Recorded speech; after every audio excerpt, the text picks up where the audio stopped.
जी अस्सलाम वालेकुम students. Lecture number 60 start करते हैं। अच्छा यार, कल जाते जाते हमने लफ्ज़ बोले थे पार्शल गुडविल, फुल गुडविल, फिर उनकी इम्पेयरमेंट, और फिर उनकी इम्पेयरमेंट को किस अकाउंट में लेके जाना है और कैसे डील करना है। तो मैं ये सोचा कि ये ना हम आज एक क्वेश्चन कर लेते हैं, बजाय कि मैं होमवर्क का सवाल डिस्कस करूं या उसी सवाल में आपको दोबारा चीज़ें करवाऊं। तो हम एक सवाल कर लेते हैं जिसमें ज़रा कल वाली बातें रिवाइज हो जाएं पहले। तो पहले अभी ऐसा करते हैं, तकरीबन आप 20 से 25 मिनट ना हम कल वाली बातें रिवाइज करते हैं, फिर इंशाल्लाह जो ना आज के कॉन्सेप्ट शुरू करेंगे। तो यार ये एक सवाल है आपके सामने, क्वेश्चन 4। इसमें कोई बैलेंस शीट्स आ रही हैं और आगे आओ फॉलोइंग रेलेवेंट इन्फॉर्मेशन आ रही है। इसमें जो है ना मैं पॉइंट 4 काट रहा हूँ फ़िलहाल आप लोगों को पॉइंट 4 काटने की ज़रूरत नहीं। फ़िलहाल मैं पॉइंट 4 इग्नोर कर रहा हूँ क्योंकि ये एक नया कॉन्सेप्ट है। बाकी इंशाल्लाह कोई मसला नहीं है। कोई रिटेन्ड अर्निंग्स वगैरह दी हुई हैं, एनसीआई को वैल्यू कैसे करना है ये बताया हुआ है, इम्पेयरमेंट टेस्ट गुडविल का बताया हुआ है। तो यहाँ तक ना पॉइंट 4 को अगर मैं इग्नोर करूँ तो कल तक का सवाल है। तो इसको मैं 20-25 मिनट में ना पॉइंट 4 इग्नोर करके आपको सवाल करवाता हूँ। चलें जी। तो following summarized statements of financial position pertain to parent and subsidiary as at 30 June 2014। Parent का प्रॉपर्टी प्लांट एंड इक्विपमेंट आ रहा है। अच्छा, जो चीज़ ऐसी हुई जो डिस्कस करने वाली हम साथ साथ डिस्कस करते रहेंगे। पेरेंट का पीपी आ रहा है, सब्सिडरी का पीपी आ रहा है। पेरेंट ने सब्सिडरी के 2 मिलियन शेयर्स में इन्वेस्टमेंट की है और पेरेंट ने सऊदी किंग को 340 मिलियन दिया है यकम जुलाई 12 को, और हम खड़े हैं 30 जून 14 पे। तो बताएं सऊदी किंग को मैंने कितनी पेमेंट कर दी? 340 पेड टू एस नहीं, मार दूंगा तुझे। अच्छा S K, sorry, page two Saudi king on यकम जुलाई 12। कितने पैसे जी? 340। ये मैंने सऊदी किंग को पे कर दिया यकम जुलाई 12 को। तो अगर ये पेमेंट यकम जुलाई 12 को मैंने की है तो फिर वर्किंग 1 के अंदर फिगर्स भी यकम जुलाई 12 के आनी चाहिए। Loan, long term loan granted to subsidiary, long term loan granted to subsidiary. ये जो लोन ग्रांटेड टू सब्सिडरी है इसका मतलब क्या होता है मोहतरम? देखें यार, ये जो पेरेंट होता है ना, पेरेंट की किताबों में एसेट साइड पे नजर आ रहा होता है लोन रिसीवेबल, मिसाल के तौर पे 2 रुपए, और सब्सिडरी की किताबों में लायबिलिटी साइड पे नजर आ रहा होता है लोन पेएबल, मिसाल के तौर पे 2 रुपए। इसको आपस का रिसीवेबल पेएबल कहते हैं, और कंसोलिडेशन के टाइम पे इनको सिंगल इकोनॉमिक यूनिट अज्यूम करते हुए हम कहते हैं शोहर तुम कहो मैंने रिसीवेबल रिसीव नहीं करना, और बीवी तुम भी कहो मैंने पेएबल पे नहीं करना। इसको कैंसल आउट करते हैं। तो फिलहाल शोहर की किताबों में रिसीवेबल कितना आ रहा है? 30। ये long term loan granted to S मुश्किल लफ्ज है। आसान लफ्ज क्या है कि जब भी एसेट साइड पे लोन आ रहा हो, जब भी एसेट साइड पे लोन आ रहा हो तो ये होता है लोन रिसीवेबल। जल्दी लिखें।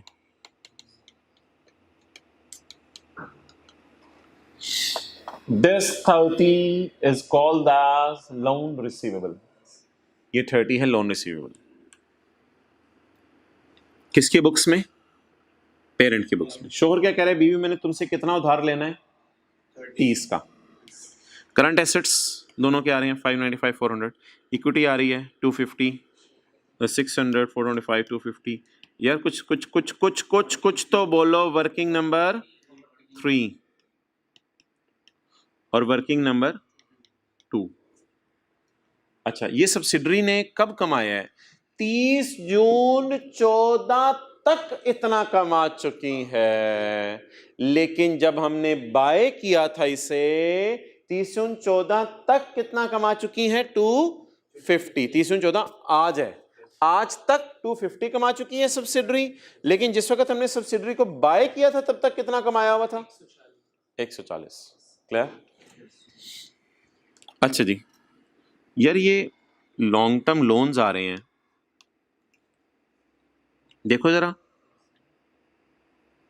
पेरेंट ने लोन लिया हुआ है,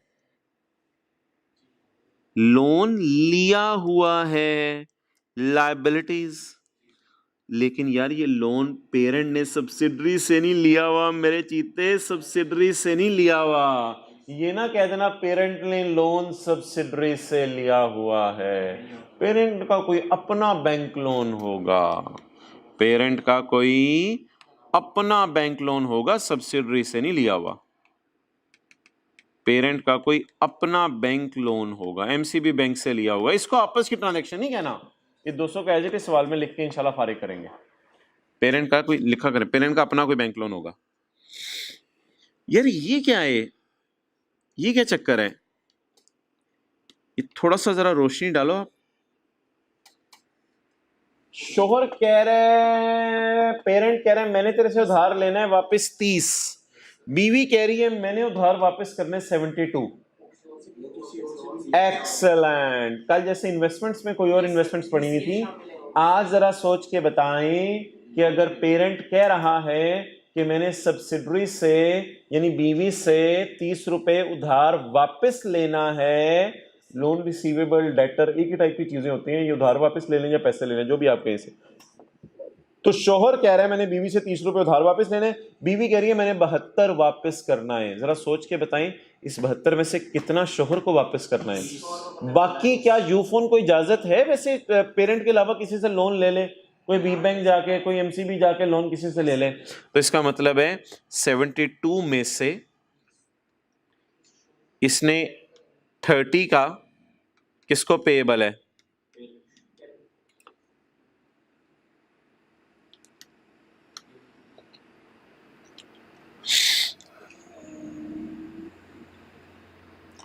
थर्टी किसको पेएबल है? Payable to P. और बाकी जो मुझे पेएबल्स नजर आ रहे हैं वो कितने हैं? 42। इसकी कोई जरूरत नहीं, ये कोई अदर पेएबल्स हैं। अदर पेएबल्स का क्या मतलब है? पेएबल टू पी या payable to bank, payable to bank वगैरह किसी और से उधार लिया हुआ है। मुझे टेंशन किसकी है? मुझे टेंशन 72 की है या टेंशन 30 की है? 30 की टेंशन है। क्लियर?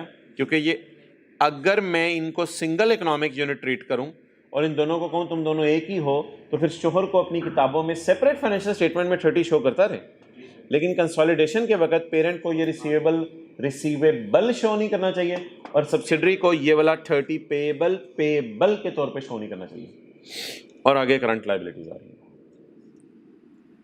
अच्छा, अब मेरा आपसे एक सवाल है, नहीं, कि पेरेंट ने सब्सिडरी को कितने % खरीदा है? जल्दी से निकाल दो। पेरेंट ने सब्सिडरी को कितने % शेयर खरीदे हैं? 70%, 80%?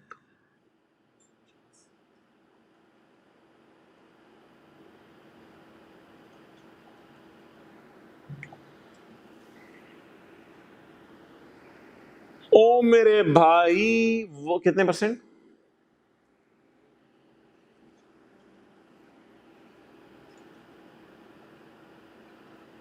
और मेरे भाई वो जमाने गए जब चिड़ियाघर में 10 रुपए की टिकट होती थी।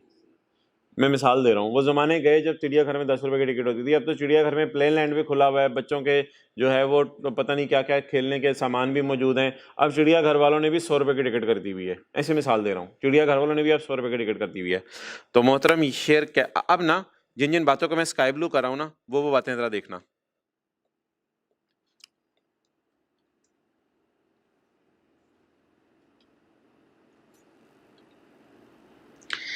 इन 3 बातों में इतना सफिशिएंट डाटा अवेलेबल है कि मैं इजीली निकाल सकता हूं पेरेंट ने सब्सिडी को कितना बाय किया। क्लियर?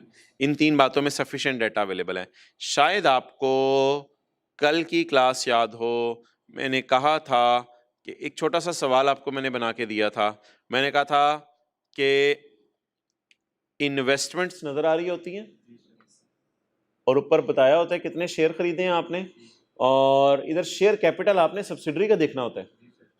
तो अब बता दो किसने खरीदा? पेरेंट ने। किसको खरीदा, ये पेज नंबर मैंने बताया था, पता चले बच्चों को पेज नहीं पता। 767। किसने खरीदा, पेरेंट ने। किसको खरीदा, सब्सिडरी को खरीदा। अगर पेरेंट सब्सिडरी को खरीदे तो जरा मुझे सोच के बताएं किसके शेयर कैपिटल पे नजर जाए मेरी, सब्सिडरी के शेयर कैपिटल पे।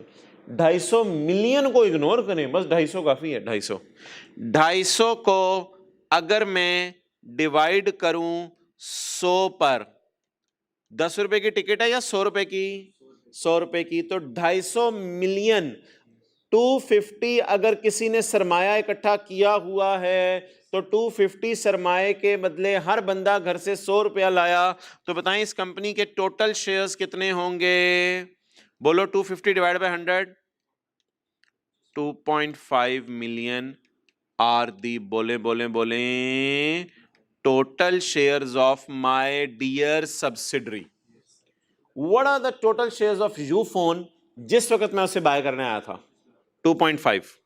इस 2.5 में से मैंने कितने बाय किए हैं? 2। ये 2.5 कैसे निकला, इस पे कल भी बात हुई थी। कल हमने उसको डिवाइड किया था 10 रुपए से, आज हमने इसी फिगर को 100 रुपए से डिवाइड किया क्योंकि शेयर 100 रुपए का हो गया। अब बताओ जी परसेंटेज कैसे निकलेगी। कितने शेयर खरीदे? 2 मिलियन। कितने में से? 2.5 मिलियन में से। 2.5 मिलियन में से अगर मैं 2 मिलियन शेयर खरीद लूं, 100 से तो मल्टीप्लाई करेंगे ना ताकि परसेंटेज में आ जाए, तो जवाब क्या आया? 80%। तो पेरेंट ने सब्सिडरी को कितना बाय किया हुआ है? 80%।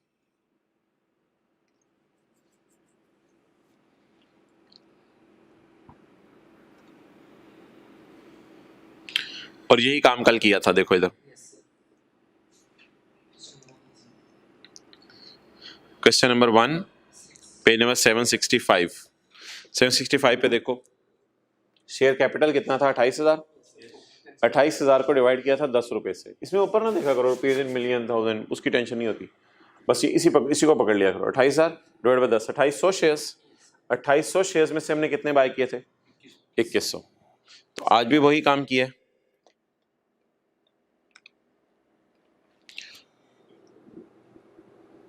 $250 का सरमाया है रुपीज में, 250 को डिवाइड किया 100 से, जवाब आ गया 2.5 मिलियन इसके टोटल शेयर्स हैं, उसमें से हमने कितने बाय कर लिए? 2 मिलियन शेयर्स। क्लियर? चलें जी अब सवाल का करना शुरू करते हैं। Parent acquired investment in S जकम July 12 when the retained earning of S were 140। जिस वक्त हमने उसे बाय किया था उसकी कितनी रिटेन्ड अर्निंग थी? 140। माशाल्लाह ग्रो करके किस पे चली गई अब? 250 पे। जिस वक्त हमने गाय को खरीदा था उस वक्त 140 किलो इसमें वजन था, अब हमने इसे खिला पिला के 250 का कर दिया। अच्छा, P values NCI on the date of its acquisition at its fair value. P values the NCI at its fair value. P ने सोचा NCI को किस पे रखना है? फेयर वैल्यू पे। यार इस बात को छोड़ो, अभी इस बात को छोड़ो, इस बात को फारिग करो। मैं एज्यूम कर रहा हूं कि P ने उसको रखना है प्रोपोर्शनेट शेयर पे। अभी मैं सवाल सॉल्व नहीं कर रहा, बस आपको दिखाऊंगा। मैं एज्यूम कर रहा हूं P ने उसको रखना है प्रोपोर्शनेट शेयर पे। तो पहले कल वाली बातें कर लेते हैं ताकि यहां तक रिवीजन हो जाए, लेकिन कल वाली बातें तो बाद में करेंगे, पहले सारी फिगर्स उतार लो। 460, 200 फिगर्स उतारना शुरू करो।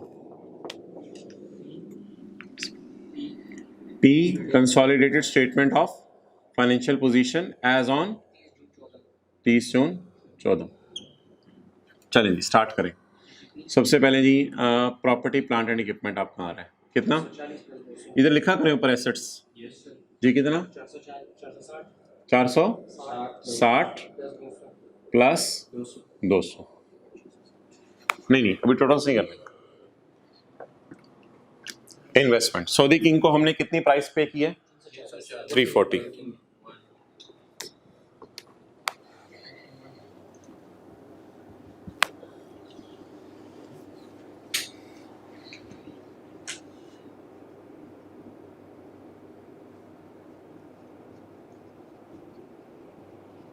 Adjustment account, investment debit side पे नजर आ रही है, investment credit adjustment account debit, ताकि इन्वेस्टमेंट्स किताबों से खत्म हो जाए। कितनी? 340। कंसोलिडेशन में जिस तरह जिस एंगल से जहां तक कहा जाए वहां तक सोचना है, आगे नहीं सोचना। ओके आगे चलें जी। लॉन्ग टर्म लोन, बल्कि लोन रिसीवेबल इसका नाम मैं रख रहा हूँ, लोन रिसीवेबल 30 रुपए। अभी शो कर दो, अभी शो कर दो, खैर है। लोन रिसीवेबल, गुडविल के लिए जगह जगह मैंने छोड़ दी है। लोन रिसीवेबल कितना? 30।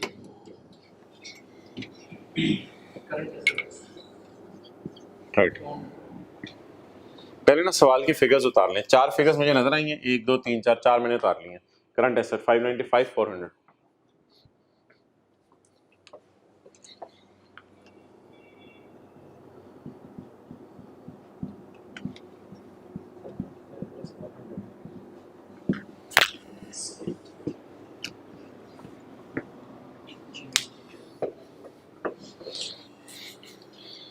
छः सौ 425। आप लोग पूरा लिखा करें पेपर में। 600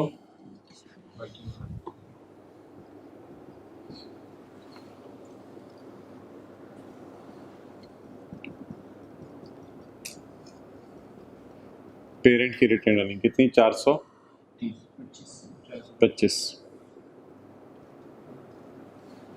ओके इधर आ जाइए। 250 250।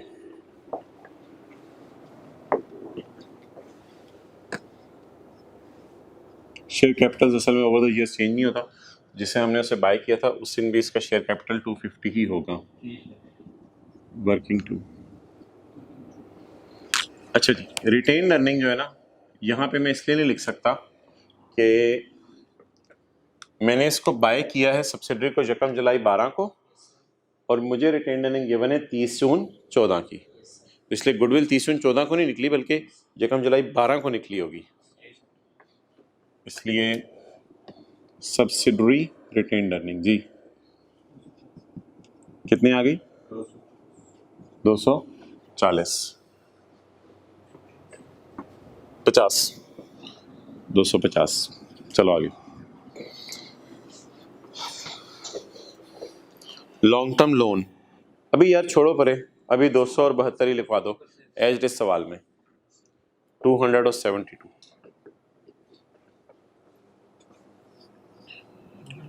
लोन पेएबल, रिसीवेबल नहीं, लोन पेएबल 272। नहीं नहीं नहीं नहीं नहीं नहीं नहीं नहीं 272 ही लिखना है, फिर बाद में कटिंग करनी है ताकि प्रेजेंट हो से कि आपने आपस की चीजें कैंसिल की हैं। Current liabilities 228।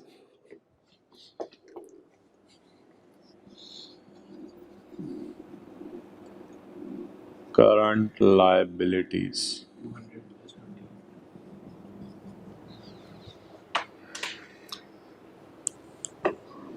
चलें।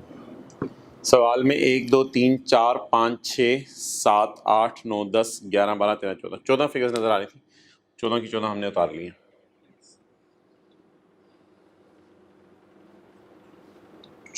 पूरी हो। ओके अब जी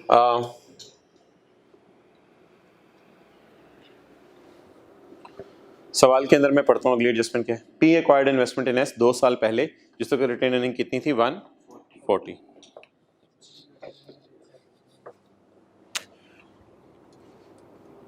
$250 में से 140 हमने खरीदी हैं, यानी हमारे आने से पहले, प्री होता है पहले, रिजल्ट से पहले, प्री रिजल्ट क्लास, रिजल्ट के बाद पोस्ट, हमारे आने से पहले सब्सिडरी कितना कमा चुकी थी? 140।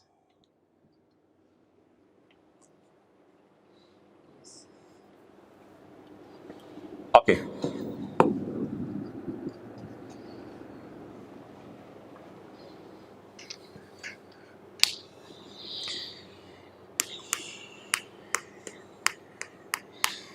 अच्छा जी, अब आपने बड़े अटेंटिवली और बड़े गौर से, बड़ा मुतवज्जे हो के ना 5-10 मिनट देने हैं। अच्छा, अब मोहतरम बड़ी गौर से सुन लें, सवाल में पॉइंट 2 दिया हुआ है, पी ने सोचा है एनसीआई को वैल्यू करने का फेयर वैल्यू पे, आगे ना पढ़ें, मैं पॉइंट 2 इग्नोर कर रहा हूं। तो अगर सवाल में ऐसी बात ना लिखी हो तो फिर हम वैल्यू करते थे सब्सिडरी, जब इसके सारा डेटा आता था तो हम एनसीआई को मेजर करते थे प्रोपोर्शनेट शेयर पे, प्रोपोर्शनेट शेयर पे। ठीक है जी। अब पहले मैं वो वाली बातें करने लगा हूं, अब मैं आपके सामने सवाल की एक पिक्चर सामने रखने लगा हूं। एज्यूमिंग के पॉइंट 2 सवाल में अवेलेबल नहीं है और हम इसको प्रोपोर्शनेट शेयर पे रख लेंगे। प्रोपोर्शनेट की कैलकुलेशन कैसे होती है, जरा सारे ऊपर देखते रहिएगा। प्रोपोर्शनेट की कैलकुलेशन ऐसे होती है कि क्या हमने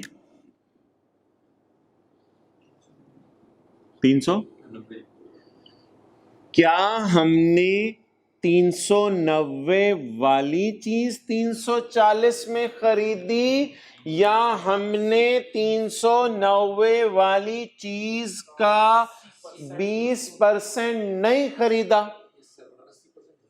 मुझे तो 20% चाहिए, मुझे 80% नहीं चाहिए। क्या मैंने 390 वाली चीज का 20% नहीं खरीदा? जी, मैंने 390 वाली चीज का 20% नहीं खरीदा। क्लियर?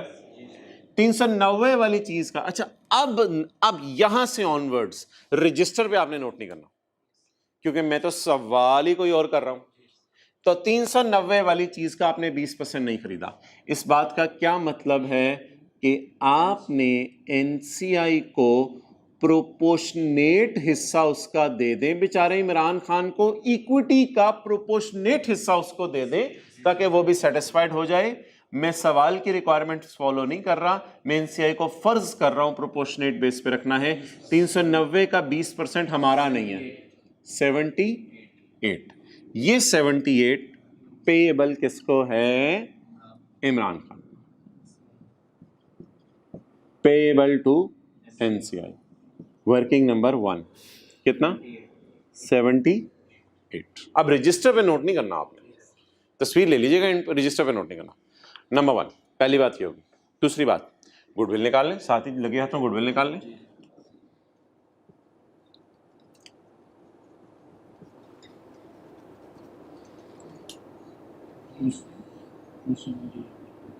जी बोलो। 28। Be confident, no problem. 28 sir. Okay, this is my goodwill, this is my goodwill. इस गुडविल को प्लीज नोट नहीं करना आप लोगों ने, क्योंकि मैं सवाल की रिक्वायरमेंट फॉलो नहीं कर रहा, मैं कुछ और कर रहा हूं। डबल एंट्री पूरी होगी गुडविल की, रिलैक्स हो गए, कंफर्टेबल हो गए। मसला कल कहां से शुरू हुआ था? इंपेयरमेंट लॉस निकालने पे। इंपेयरमेंट, अब मैं इंपेयरमेंट लॉस निकालता हूं गुडविल का। आज परसेंटेज नहीं दी हुई, मैंने 0.2 और 4 उड़ाया, 3 नहीं उड़ाया। An impairment test indicated recoverable amount was 15। Recoverable amount was 15। अब मेरे ख्याल से यार आप इतने बड़े हो गए हो कि कोई जरूरत नहीं है मुझे कोई कैलकुलेशन शो करने की। थोड़ा पर कैलकुलेशन क्या शो करनी? इंपेयरमेंट लॉस, ये रिकवरेबल अमाउंट कितनी है? 15। आपको याद होगा शायद, अगर मैं एक वर्किंग आपके सामने शो करूं, मिसाल के तौर पे कोई भी वर्किंग का नाम रख दूं, वर्किंग 5, इंपेयरमेंट लॉस। तो अब आप मुझे बता दें कि बीवी कितनी है गुडविल की? बुक वैल्यू 28, और मैक्सिमम कितना दे के जा सकती है? कितना?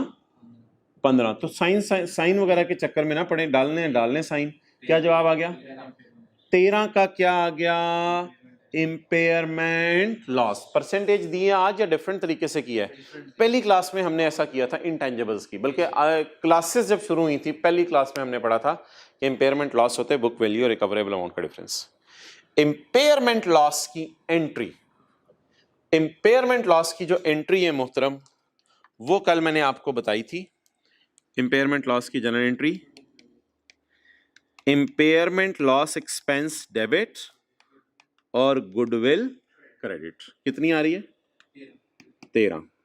और मैंने आपको बताया था खर्चे अर्निंग्स में पड़े होते हैं। खर्चे कहां पड़े होते हैं? अगर खर्चे बुक करने हैं तो अर्निंग कम करो, खर्चे बुक करने हैं तो अर्निंग कम करो। और मैंने कहा था ये वाला जो है ना, आपने जब एनसीआई प्रोपोर्शनेट बेस पे है, जब इमरान खान का हिस्सा प्रोपोर्शनेट बेस पे है, तो इंपेयरमेंट लॉस को आपने कहां ले जाना है? सीआरई में। अब मैं ब्लू मार्कर से इंपेयरमेंट लॉस को यहां शो करने लगा हूं। इंपेयरमेंट लॉस कितना है जी? 13।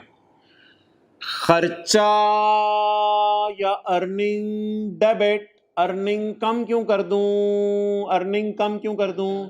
अर्निंग डेबिट, पेरेंट को बर्दाश्त करवाइए अर्निंग नुकसान, अर्निंग डेबिट, खर्चा डेबिट और गुडविल क्रेडिट।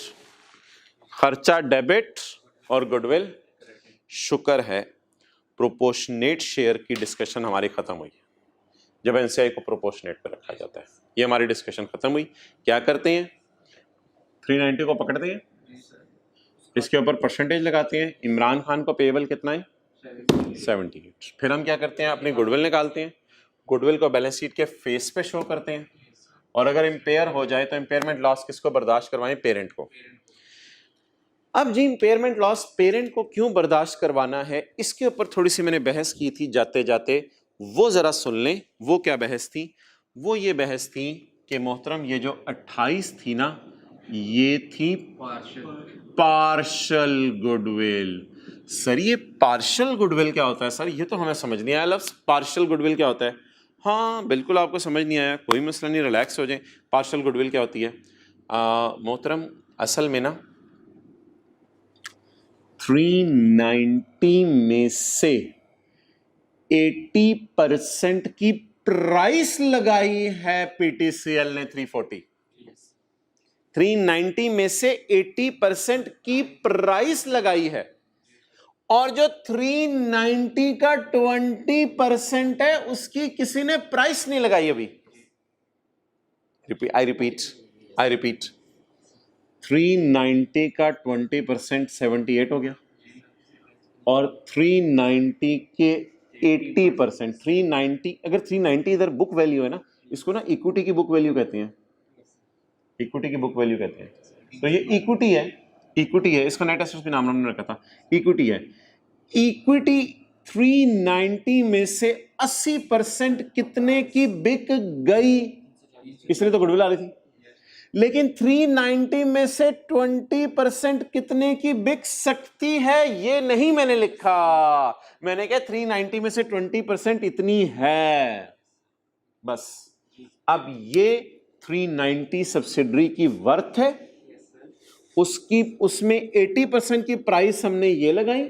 इमरान खान के शेयर की प्राइस नहीं लगाई, लेकिन हमने कहा इमरान खान का हिस्सा इसमें इतना है। तो अब मुझे बता दें 390 में से अगर 20% माइनस कर दूं, 390 में से अगर 20% माइनस कर दूं तो 80% कितना आ जाता है? 390 माइनस 78, 31। ये 312 वाली सब्सिडरी हमने 340 की बाय कर लिया। तो इसका मतलब है 312 वाली सब्सिडरी हमने 340 की बाय की 80%। इसका मतलब है ये गुडविल पूरी सब्सिडरी की नहीं है, ये गुडविल क्या है? पार्शल गुडविल है। गुडविल क्या है? पार्शल गुडविल है। अब अगर गुडविल पार्शल है, अब अगर गुडविल पार्शल है, अब मैं आपसे दो बातें करने लगा हूं। गुडविल जब एनसीआई को प्रोपोर्शनेट शेयर पर रखेंगे तो गुडविल हमारी पार्शल आया करेगी। इसका इंपेयरमेंट लॉस की एंट्री हुआ करेगी सीआरई डेबिट और गुडविल क्रेडिट। अगर इस पे इंपेयरमेंट लॉस आ गया तो एंट्री क्या हुआ करेगी? बोले सीआरई डेबिट गुडविल क्रेडिट। बोले जब एनसीआई प्रोपोर्शनेट शेयर पे होगा तो गुडविल क्या आया करेगी? पार्शल। तो खर्चा बुक कहां करेंगे? सीआरई में, यानी पेरेंट की रिटेन अर्निंग कम करेंगे। आखिरी दफा देख लो, जब एनसीआई प्रोपोर्शनेट शेयर पे चली जाएगी तो गुडविल का नाम क्या रखा करेंगे? Partial goodwill. और पार्शल गुडविल को बैलेंस शीट के फेस पे तो शो कर देंगे, लेकिन ये सारे बिजनेस की गुडविल नहीं है। अब जब इंपेयर करने की बारी आई तो सिर्फ पीटीसीएल को ही दुख होगा, गुडविल इंपेयर होगी है, क्योंकि पीटीसीएल के शेयर की ये गुडविल है 28। सिर्फ पीटीसीएल को दुख होगा, तो पीटीसीएल को दुख हो रहा है तो पेरेंट को ये लॉस बर्दाश्त करवा दें, इसलिए रिटेन अर्निंग ये वाली कम कर दी। पहली बात ये होगी। यहां पे you should take a picture, लेकिन मैं पिक्चर लेने से पहले एक काम करूंगा, वो क्या? क्वेश्चन नंबर ये कौन सा है? 4, page number 767। I have assume, मैंने तो सवाल में पॉइंट 2 उड़ा दिया। I have assume that NCI is at proportionate share. मैंने एज्यूम किया एनसीआई प्रोपोर्शनेट शेयर पे है, तो मोहतरम बता दें इंपेयरमेंट लॉस की क्या एंट्री है? Retained earning debit, goodwill. सिर्फ ब्लू वाली लाइन बड़ी इंपॉर्टेंट है।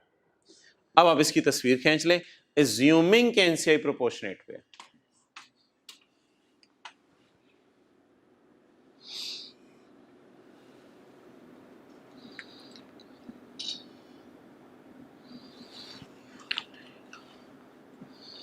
लेकिन मोहतरम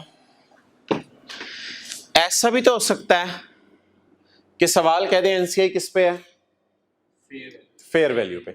एनसीआई फेयर वैल्यू पे क्या मतलब है? इमरान खान तुम अपने हिस्से का प्रोपोर्शनेट ना बताओ, बल्कि 78 वाले की मार्केट में कीमत लगवाओ कि तुम्हारा 78 जो है वो लोग कितने का खरीदने में तैयार हैं।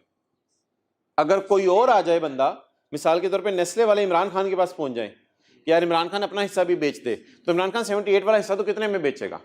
ये अब हम बात करने लगे। इमरान खान के पास नेस्ले वाले आ जाए और नेस्ले वाले कहें इमरान खान यार हमें अपना हिस्सा बेच दे 20%, तो इमरान खान फिर ये कितने का बेचना पसंद करेगा?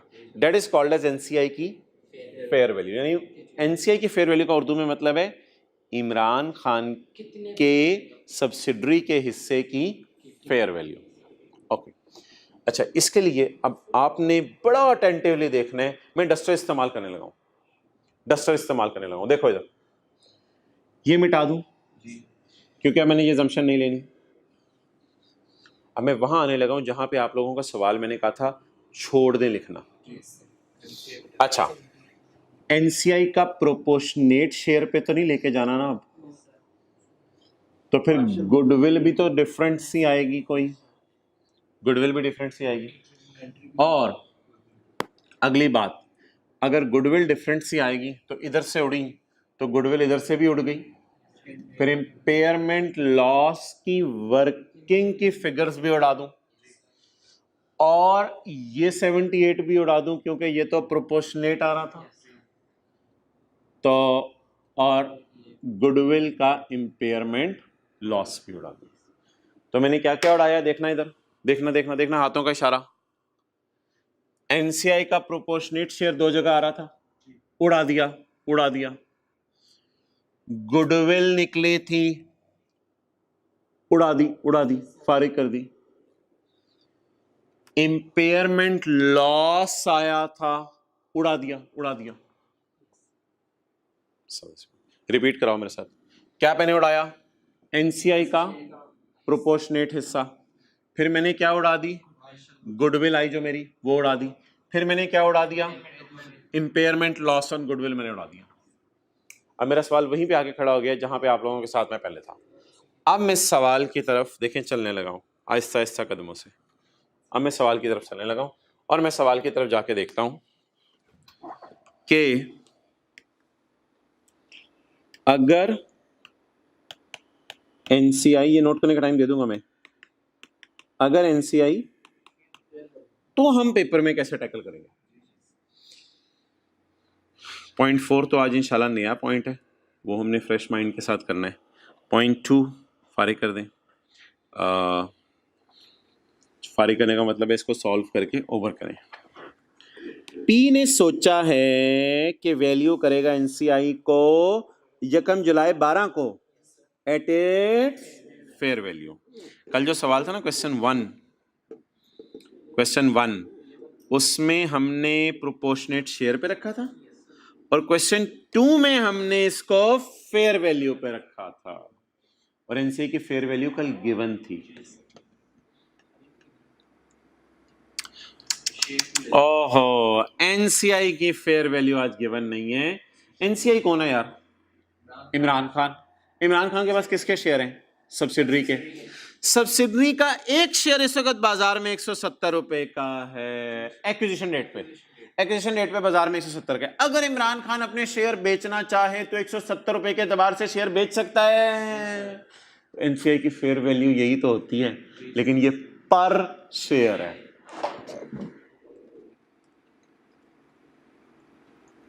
इस 11,000 के साथ ना पर शेयर नहीं लिखा हुआ था पेज नंबर 765 पे, इसलिए हमने इसको 11,000 को जाके लिख लिया टोटल फेयर वैल्यू एनसीआई की।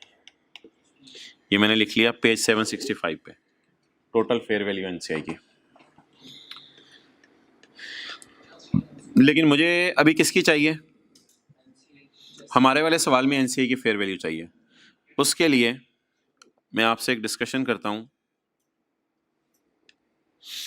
मुझे ये बताएं कि सब्सिडरी कौन है? यूफोन। ये हमारी सब्सिडरी है। इसके ओल्ड ओनर भी होते हैं और इसके न्यू ओनर भी होते हैं। ये डायग्राम परसों बनाई थी शायद या कल। ओल्ड ओनर इसके थे सऊदी किंग और इमरान खान। उनकी मुझे टेंशन नहीं है, 80% 20%। न्यू ओनर है इसके, न्यू ओनर है इसके, बोलें बोलें बोलें बोलें पीटीसीएल और बोलें इमरान खान। यार मुझे ये बताओ कि इसके शेयर्स कितने हैं? क्या आप एग्री करते हो सब्सिडरी के शेयर्स 2.5 मिलियन है? 2.5 मिलियन है। 250 डिवाइडेड बाय ₹100। सब्सिडी के शेयर्स कितने हैं? इसमें से हमने कितने बाय किए हुए हैं? 2 मिलियन। इसमें से हमने कितने बाय किए हुए हैं? 2 मिलियन। तो बात तो आसान थी सर, आपने ऐसे ही फैला दी। चलो यार कोई नहीं यार, खैर है, मुझे फैलाने दो बात। तो 20% शेयर इसके पास है। अब 2.5 मिलियन में से अगर 80% शेयर्स पीटीसीएल के पास हैं तो पीटीसीएल के पास बोलें कितने शेयर्स हैं? 2 मिलियन। और इमरान खान के पास कितने शेयर्स हैं? 0.5 मिलियन शेयर्स। ऐसा ही है। अब अगर इमरान खान अपने 0.5 मिलियन की शेयर्स की बाजार में कीमत लगवाए तो पूरी कीमत भी सवाल दे सकता है हमें। एक देखो ना, एक होता है एक मैंगो कितने का है, एक होता है 50 मैंगो कितने के हैं। दोनों बातें अलग अलग हैं। कल सवाल में गिवन था कि सारी फेयर वैल्यू कितनी है, आज पर शेयर गिवन है। इमरान के शेयर्स कितने हैं? 0.5। तो 0.5 शेयर्स, 0.5 मिलियन शेयर्स। अगर 0.5 मिलियन शेयर्स ये बाजार में जाके बेचे तो 0.5 मिलियन शेयर्स अच्छे खासे शेयर होते हैं, 5 लाख शेयर बन रहे हैं। अगर 5 लाख शेयर ये बाजार में जाके बेचे तो एक शेयर कितने का बिकेगा? 170 का। तो 0.5 मिलियन शेयर्स इमरान खान के पास पड़े हुए हैं। 0.5 मिलियन शेयर में हर एक शेयर इमरान खान का कितने का है? 0.5 समझ नहीं आ रहा तो 5 लाख बोल देता हूं मैं। 5 लाख शेयर 170 रुपए के एतबार से इसके पास पड़े हुए हैं। अगर इमरान खान अपने हिस्से की आज वर्थ लगवाए तो वो प्रोपोर्शनेट बेस पे लगवाना है या फेयर वैल्यू पे? आप बताओ, मैं 390 का प्रोपोर्शनेट पकड़ूं या कोई और कैलकुलेशन करूं? कोई और कैलकुलेशन करें। कोई और कैलकुलेशन करने के लिए अगर आपका दिल चाहे पेपर में तो आप ऐसे भी कर सकते हैं। वर्किंग 1 के नीचे ऐसे ही छोटी सी वर्किंग 1.1 डाल दी। एनसीआई की मैं क्या निकालना चाह रहा हूं? Fair value. ब्रैकेट में भी कर सकते हो, कोई मसला नहीं। यार एनसीआई कौन है? उसने किसके शेयर खरीदे हुए हैं? सब्सिडरी के। कितने? 0.5 मिलियन शेयर्स। एक शेयर कितने रुपए वाला है? 170 वाला है तो कितना, 85। ये इमरान खान के हिस्से की फेयर वैल्यू आ गई। क्या आपको याद है थोड़ी देर पहले इमरान खान का हिस्सा जो है वो प्रोपोर्शनेट कितना था, 78, लेकिन इस 78 वाले की लोग कितनी कीमत लगा रहे हैं, 85। अब मैं एनसीआई को प्रोपोर्शनेट पे रखूं या एनसीआई को फेयर वैल्यू पे रखूं? इमरान खान के हिस्से को मैंने सोचा फेयर वैल्यू पे रखूं। अब मैं क्या करूं, अब मैं लिखता हूं एनसीआई और बोलें फेयर वैल्यू। अब मोहतरम आपने देखते रहना है, अब कल वाली बात रिवाइज होने लगी है। एनसीआई किस पे है जी, फेयर वैल्यू पे। कितनी निकली, 85। कहां से निकाली जी, वर्किंग 1.1 छोटी सी, या फिर ये वाली वर्किंग इधर कर दो डबल एंट्री साथ साथ यार। तो इमरान खान को फेयर वैल्यू के मद में कितने पेएबल है, वो तो प्रोपोर्शनेट पेएबल थे, फेयर वैल्यू के मद में कितने पेएबल हैं, 85। 85। अब इससे ना एक बड़ा जबरदस्त काम हो गया,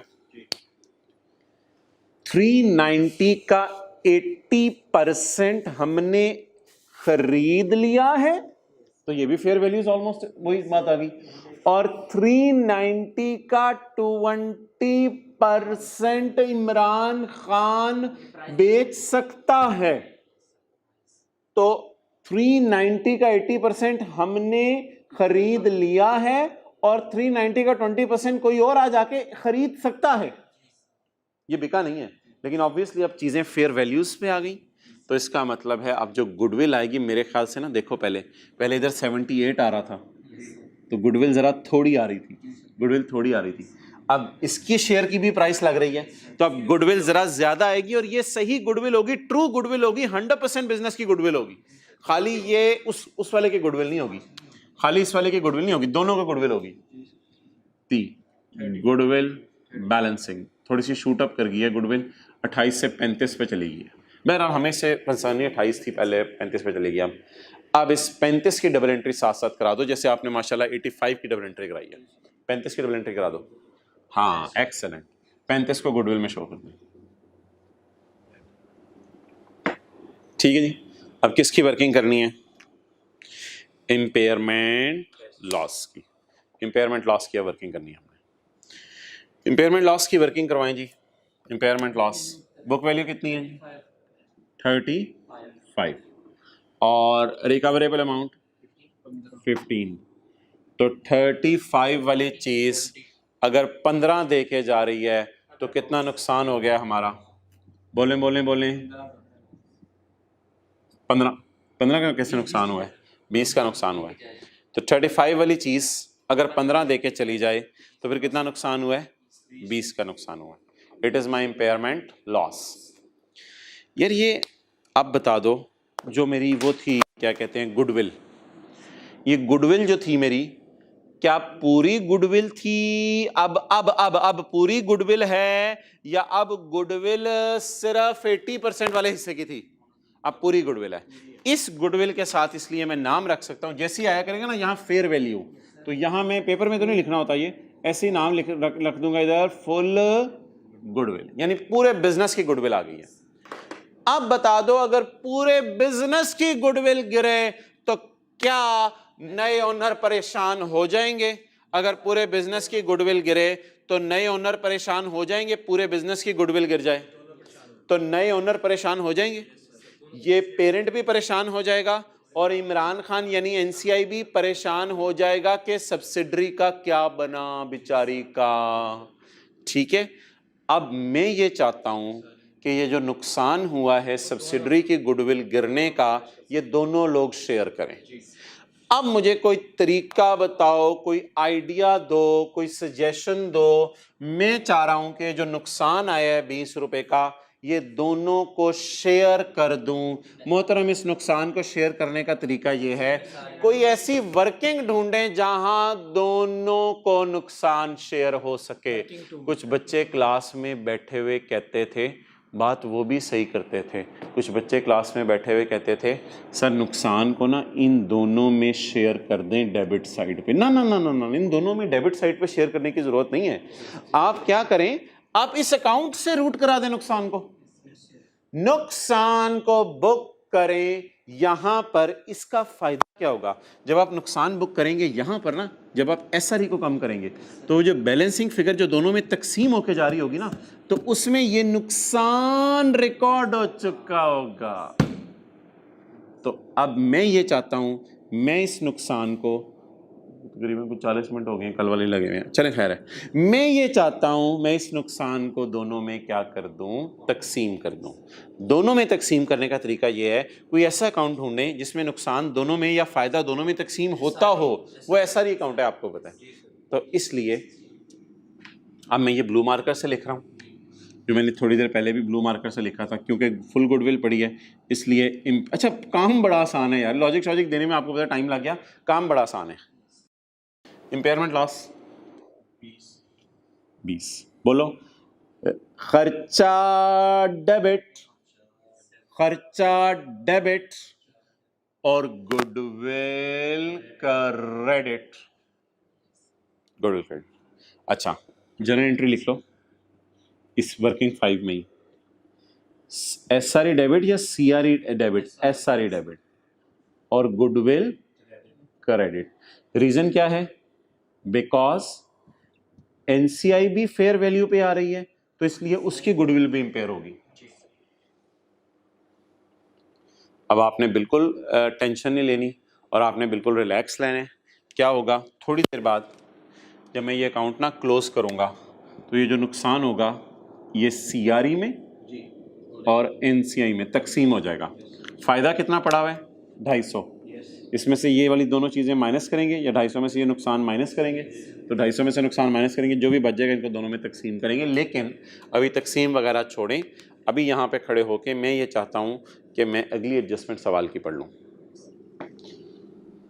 अच्छा, अब अगर एक आप पिक्चर यहाँ पे ले लो, तो इस पिक्चर का मतलब होगा एनसीआई को हमने मेजर किया है फेयर वैल्यू पे, एनसीआई को मेजर किया है फेयर वैल्यू पे, क्वेश्चन 4 में, जैसा कि सवाल भी कह रहा था। अब यहां पे खड़े होकर एक पिक्चर ले लें ताकि ये भी माइंड में रहे।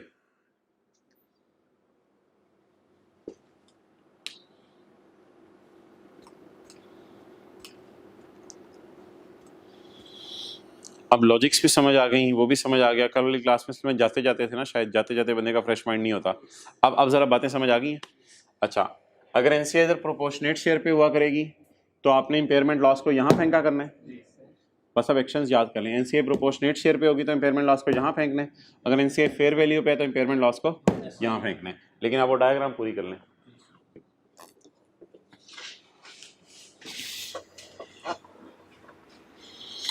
कंसोलिडेशन में जितना समझाया जाए, जहाँ तक समझाया जाए उस डायरेक्शन में उसी तरह सोचें।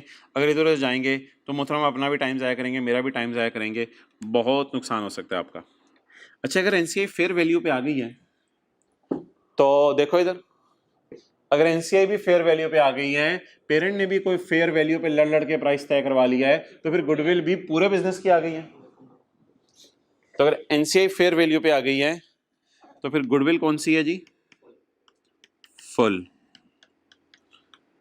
अगर गुडविल फुल है तो मुझे बताएं क्या एंट्री बनेगी हमारी इंपेयरमेंट लॉस की, इंपेयरमेंट लॉस की journal entry, journal entry SRE debit और गुडविल क्रेडिट। तो फर्क ये है, इधर सीआरई डेबिट हो रहा है और इधर एसआरई डेबिट हो रहा है।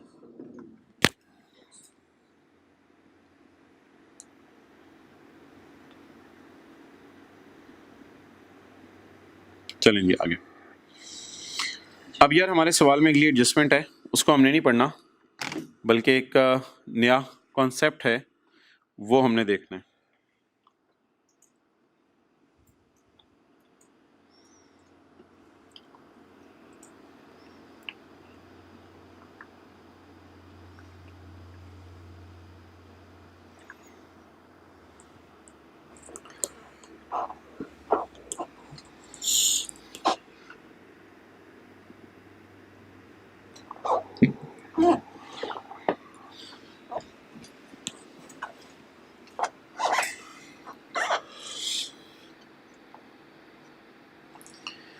अच्छा जी, पेज 767 पे हैं हम। एडजस्टमेंट नंबर 4 मैंने पढ़नी है, लेकिन मैं फ़िलहाल नहीं पढ़ा क्योंकि मैं चाहता हूँ कि आप हजरात जो है वो क्या कहते हैं, इस कॉन्सेप्ट को पहले समझ लें। यार ये कॉन्सेप्ट है sale of stock. Parent subsidiary को चीज़ें बेचती है, फिर सब्सिडरी उनको आगे बेचता है, और सब्सिडरी कभी पेरेंट को चीज़ें बेच देती है और फिर पेरेंट उसको आगे बेचता है। तो इसके लिए आप आ जाएं कंसोलिडेशन के चैप्टर में। किधर है ये?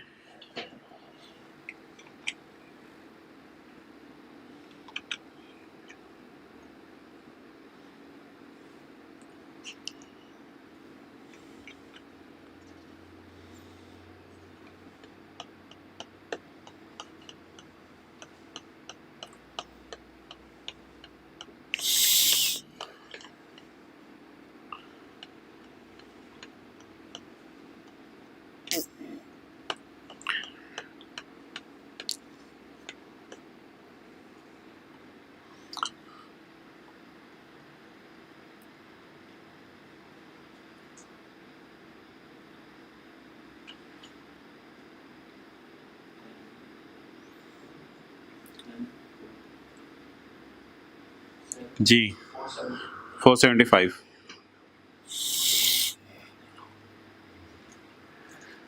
illustration 1, page 475 illustration 1, but watch on screen, watch on screen।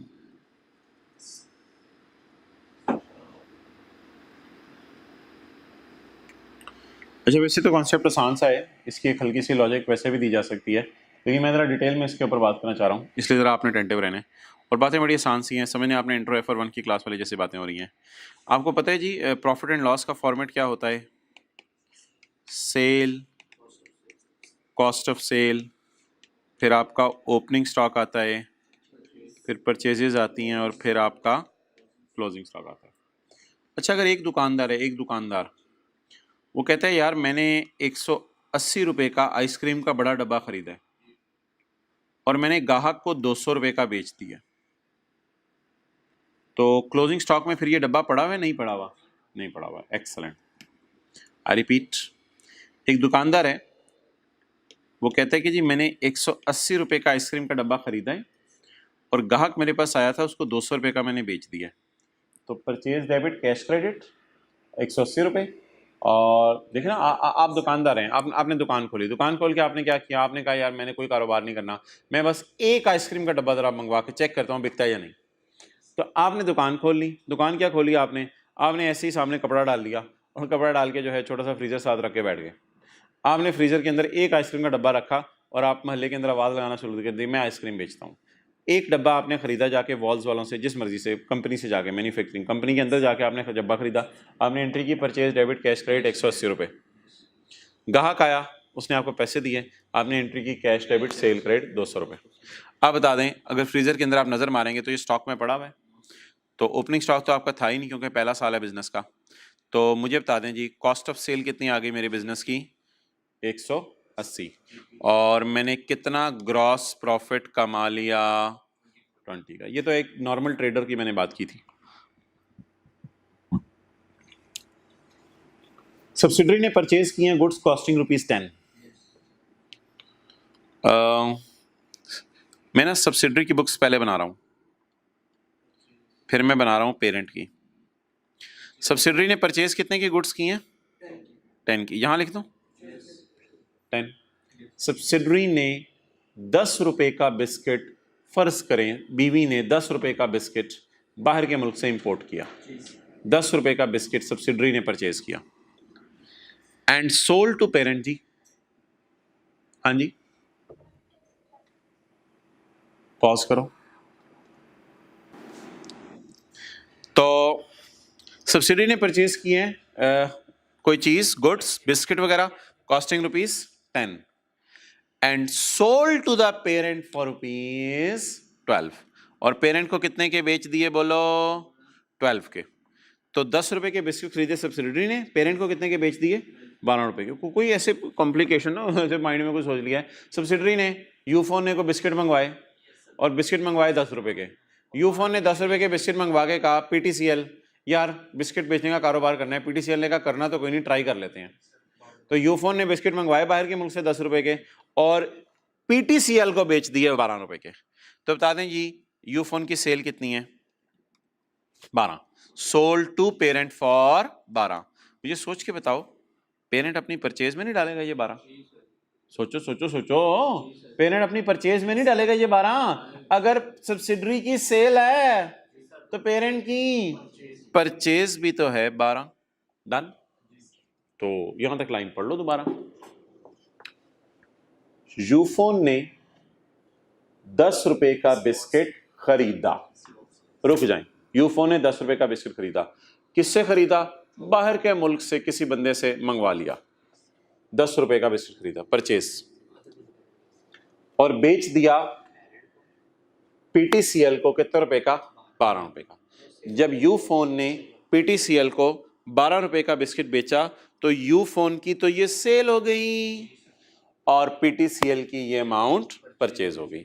अब इसने बिस्किट खरीदते हुए क्या एंट्री की होगी? जब बाहर के मुल्क से खरीदा था परचेज डेबिट कैश क्रेडिट। जब शोहर को बेचा कैश डेबिट सेल क्रेडिट। और जब इसने खरीदा तो क्या एंट्री की होगी? Purchase debit cash credit.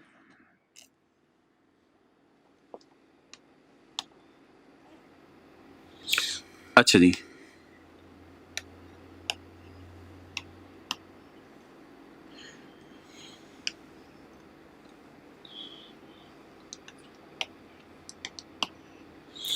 बताएं जी इसने आउटसाइड वर्ल्ड से कितने रुपए का खरीदा है? 10 रुपए का। इसने इसको कितने का बेच दिया है? 12 रुपए का।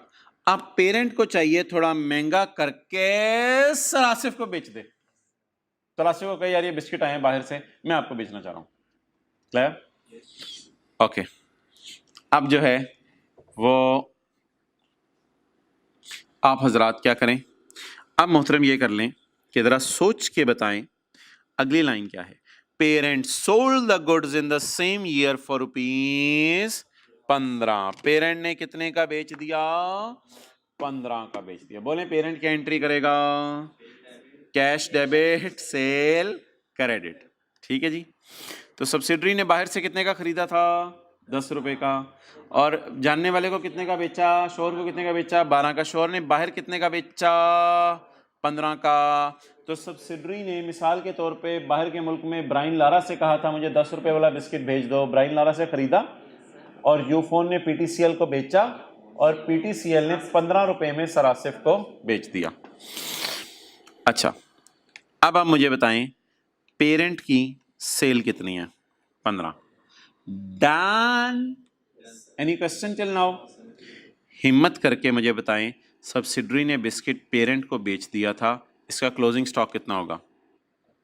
एक्सेलेंट, 0। एक्सेलेंट 0, क्योंकि सब्सिडरी ने पेरेंट को बेच दिया ना। और सब्सिडरी ने पेरेंट को बेचा और पेरेंट ने भी आगे बेच दिया। तो जरा सोच के बताएं पेरेंट का क्लोजिंग स्टॉक कितना होगा? 0। ओपनिंग स्टॉक तो 0 ले लें, कुछ सवाल में डेटा नहीं है।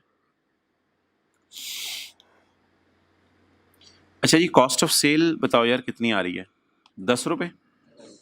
0 + 10 - 0 ना, क्लोजिंग स्टॉक माइनस होता है। और 0 + 12 - 0 12। डन। अच्छा जी, सब्सिडरी ने आपको पता है 10 रुपए वाला बिस्किट 12 रुपए का बेचा था, 2 रुपए का प्रॉफिट आया वैसे, ऐसे ही है। और पेरेंट ने 3 का प्रॉफिट आया हुआ है। सब्सिडरी का प्रॉफिट 2 रुपए। इधर आई तो आए आए आए, सब्सिडरी का प्रॉफिट 2 रुपए। ये 2 रुपए सारी में पड़ा होगा सब्सिडरी की रिटेन अर्निंग में। सब्सिडरी का प्रॉफिट सब्सिडरी की अर्निंग में पड़ा होगा ना। अर्निंग तो होती है कई सालों के प्रॉफिट। और पेरेंट का प्रॉफिट 3 रुपए। पेरेंट का प्रॉफिट पेरेंट की अर्निंग में पड़ा होगा। अच्छा जी, अब आप मुझे ये बता दें ओवरऑल प्रॉफिट कितना आया? 2 + 3 5। ये 5 के प्रॉफिट को स्टैंडर्ड कहता है जेन्युइन प्रॉफिट। 10 की चीज 15 की बेच दी आप लोगों ने, 5 रुपए का जेन्युइन प्रॉफिट है, जेन्युइन प्रॉफिट है। स्टैंडर्ड कहते हैं मुझे इस प्रॉफिट पे कोई एतराज नहीं। हमने कहा कोई कंसोलिडेशन एडजस्टमेंट की रिक्वायरमेंट, कहता है ना ना ना ना। हमने कहा कुछ थोड़ा बहुत तो कोई कंसोलिडेशन की एडजस्टमेंट्स में इसको टेकअप करें, कुछ करें। कहता है नो टेंशन, मेरी तरफ से आप जाओ, रिलैक्स हो जाओ, क्योंकि इन दोनों की जो अंदर की बात है इसको साइड पे रखो, इन दोनों के अंदर की बात को साइड पे रखो। मुझे बताओ इसने कितने का खरीदा बाहर की दुनिया से? 10 का। सरासिफ को इन्होंने कितने का बेचा? 15 का। तो 10 की चीज अगर 15 की बेचे तो प्रॉफिट बोले तो 5 का। हाँ, प्रॉफिट बोले तो 5 का। ये जो 5 का प्रॉफिट है, क्या हजरात ओवरऑल बुक हो चुका है? डन। तो कंसोलिडेशन में जितना जिस एंगल से सोचा जा रहा है उतना उस एंगल से सोचेंगे, इधर उधर सोचेंगे तो माइंड डाइवर्ट होगा। तो वेरी रिलैक्सिंग एंड कंफर्टेबल चीज। 5 का प्रॉफिट आ गया, this is my overall profit, और ये 5 का प्रॉफिट बुक भी हो गया। अब इलस्ट्रेशन 2 नहीं करनी मैंने, इलस्ट्रेशन 1 का कंक्लूजन, इलस्ट्रेशन 1 का कंक्लूजन पेज 475 के एंड पे है। In illustration 1 subsidiary purchased for ₹10 and parent sold goods for 15। मैंने आपस की बात इग्नोर की है, 12 रुपए वाली, 12 रुपए वाली बात इग्नोर की है मैंने। पेरेंट ने कितने का खरीदा? 10 रुपए का।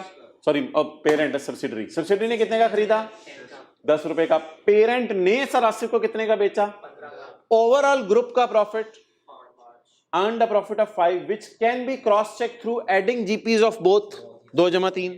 So in illustration 1 the group has correctly recorded a profit of 5, so no adjustment required in consolidated financial statements। in consolidated balance sheet लिख लें, so no adjustment required in consolidated balance sheet। consolidated balance sheet में कोई adjustment नहीं करनी।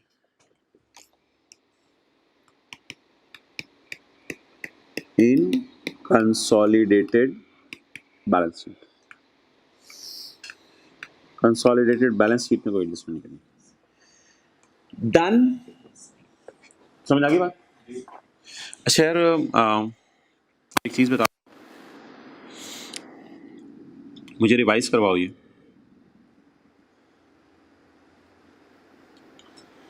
Time इंशाल्लाह हम कर देंगे, 1 घंटा 40 मिनट क्लास खत्म कर देंगे।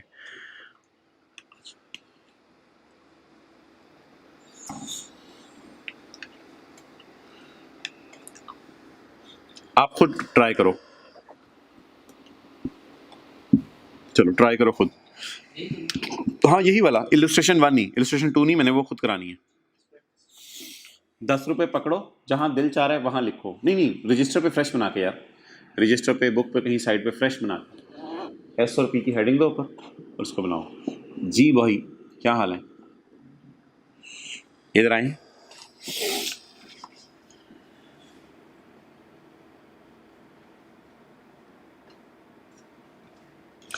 ये मैं आपको ना स्टैंडर्ड के पैरास भेज रहा हूँ।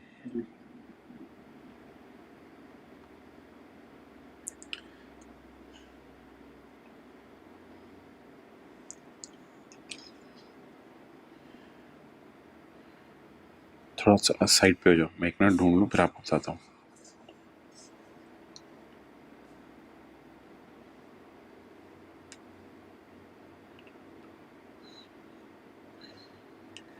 इधर आए।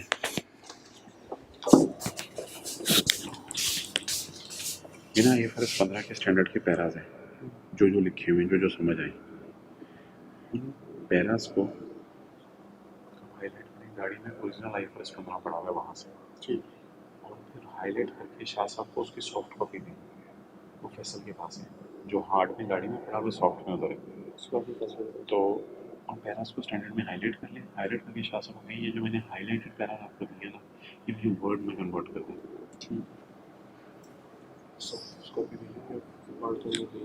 उनको जैसे मर्जी भेजो, बस पैरा नंबर लिख देना आवश्यक और समझा देना।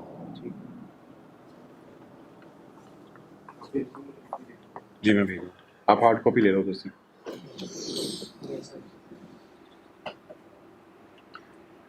हो गया, ये लॉजिक भी समझ आ गई है।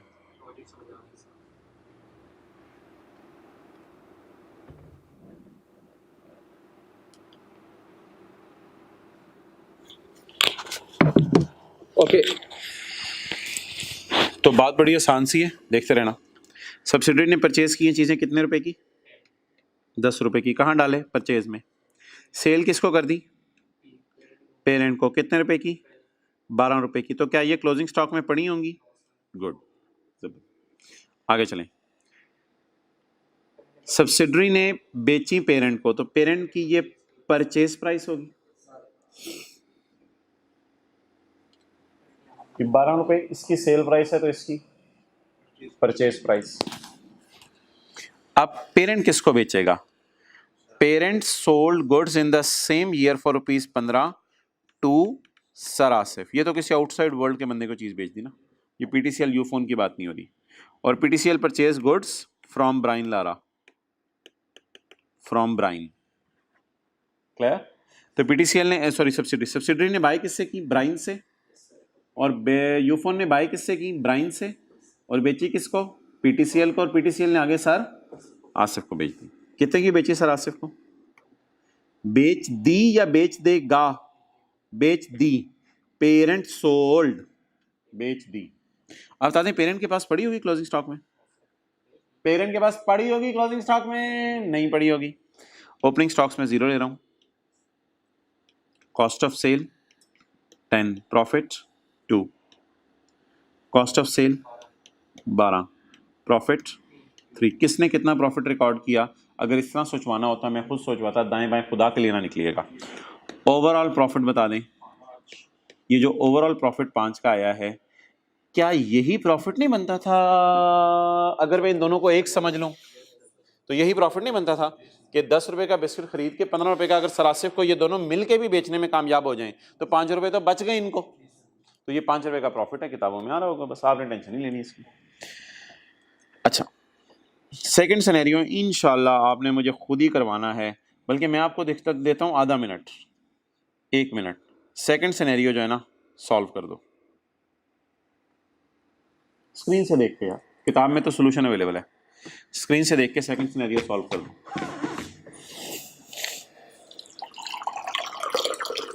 बनाएं सारा P&L, तसल्ली से करें।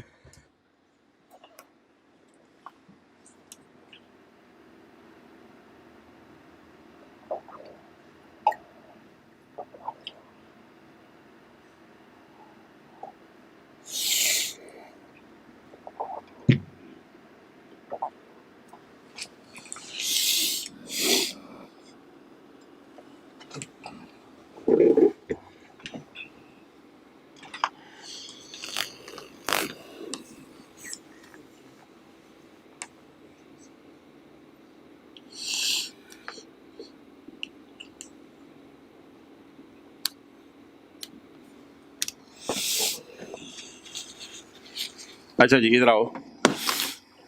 सब्सिडरी कितने रुपए की चीजें खरीदी जी? 10 रुपए की। सब्सिडरी पेरेंट, इलस्ट्रेशन 2 करा रहा हूँ। सब्सिडरी ने 10 रुपए की चीजें खरीदी, बाहर के मुल्क से खरीदी होंगी, ब्राइन से। और पीटीसीएल को कितने की बेची? 12 की। आई एम कॉन्फिडेंट कि कम से कम सब्सिडरी के क्लोजिंग स्टॉक में ये नहीं पड़ा हुआ। वेल आई एम कॉन्फिडेंट कि इसने पेरेंट को जब बेच दिए तो सब्सिडरी के दफ्तर में ये वाले बिस्किट के डब्बे नहीं पड़े होंगे। इधर देखो, सब्सिडरी के दफ्तर में ये वाले बिस्किट के डब्बे नहीं पड़े होंगे।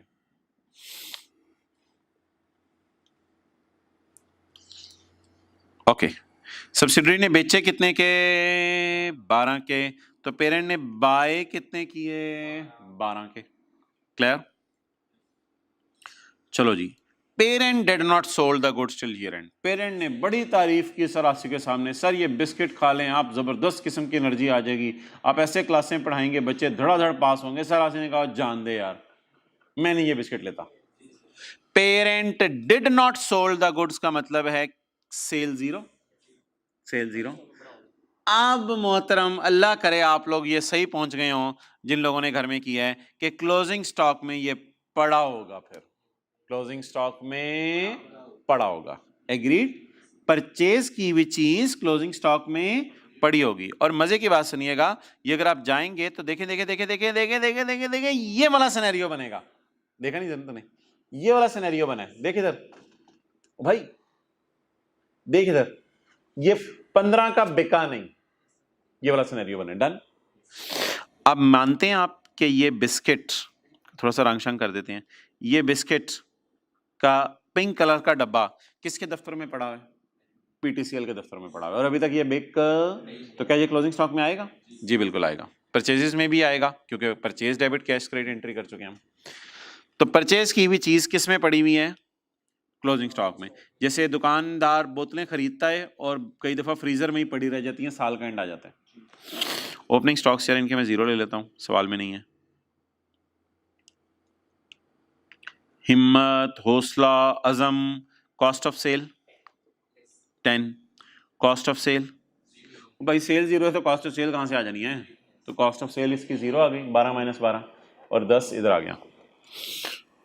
इसने कितना प्रॉफिट कमाया? 2 का। किसको चीजें बेच के? यही तो मसला शुरू हुआ है, ये तो अब ब्लंडर है। पेरेंट को चीजें बेच के इसने प्रॉफिट कमा लिया है। और इसने कितना प्रॉफिट कमाया? 0 का। ओवरऑल प्रॉफिट कितना आया दोनों को? ओवरऑल प्रॉफिट, इस 2 के प्रॉफिट को कहते हैं, पेरेंट और सब्सिडरी को अगर सिंगल इकोनॉमिक यूनिट कहा जाए तो इन दोनों को सिंगल इकोनॉमिक यूनिट का अगर नाम दिया जाए तो सिंगल इकोनॉमिक यूनिट के एतबार से ये प्रॉफिट अनरियलाइज्ड है, it is not realised from सरासिफ। आप कहेंगे सर पिछले सवाल में भी तो सब्सिडरी ने 2 रुपए का प्रॉफिट रिकॉर्ड किया था। ओ भाई वो टेंशन नहीं थी, आगे बेच के वो प्रॉफिट जो अनरियलाइज हमने समझा था वो सरासिफ को बेच के रियलाइज हो गया था, उधर ये टेंशन नहीं है। टेंशन कहां है? जब आप बेच दें, लेकिन बेचने के बाद, बोलें बोलें बोलें, बेचने के बाद, अच्छा एक सेकंड होल्ड करो, नहीं नहीं नहीं रहने दो, खैर है, पहले नहीं हो सकता। कब? हाँ हाँ, नहीं तो उनकी ये है अभी। अच्छा चलें, ठीक है, अभी भी फिर चल सकता है ना, ठीक है। हाँ हाँ अगला ही नहीं नहीं नहीं नहीं नहीं अच्छा तो बताओ यार क्या करना है अब? किसने बेचा? सब्सिडरी ने। किसने 2 रुपए का प्रॉफिट बुक किया? शर्मा के बोलेगी शोहर को बेच के प्रॉफिट बुक किया है। शर्मा के क्या बोलेगी सब्सिडरी? शोहर को बेच के 2 रुपए बुक किया है। आप कहेंगे सर इधर भी तो 2 रुपए शोहर को बेच के बुक किया था। यार वो तो आगे बेच दिया था ना फिर 15 रुपए का। और एक मजे की बात बताऊं, पिछले सवाल में तो देखो ये हो गया था ना, देखो इधर, पिछले सवाल में तो ये 10 वाली चीज हमने 15 की बेच दी थी ना बाजार में। पिछले सवाल में ये 10 वाली चीज 15 की बेच दी थी, तो इधर अभी तक 10 वाली चीज हमने बेची नहीं है, तो ये टेंशन है इस सवाल में। इस 2 रुपए के ऊपर अब मैं बहस शुरू करने लगा हूं। ये 2 रुपए यहां भी मैंने आपको शो कर दिया, और ये 2 रुपए डायग्राम में जरा सोचे नजर आ रहा होगा आपको।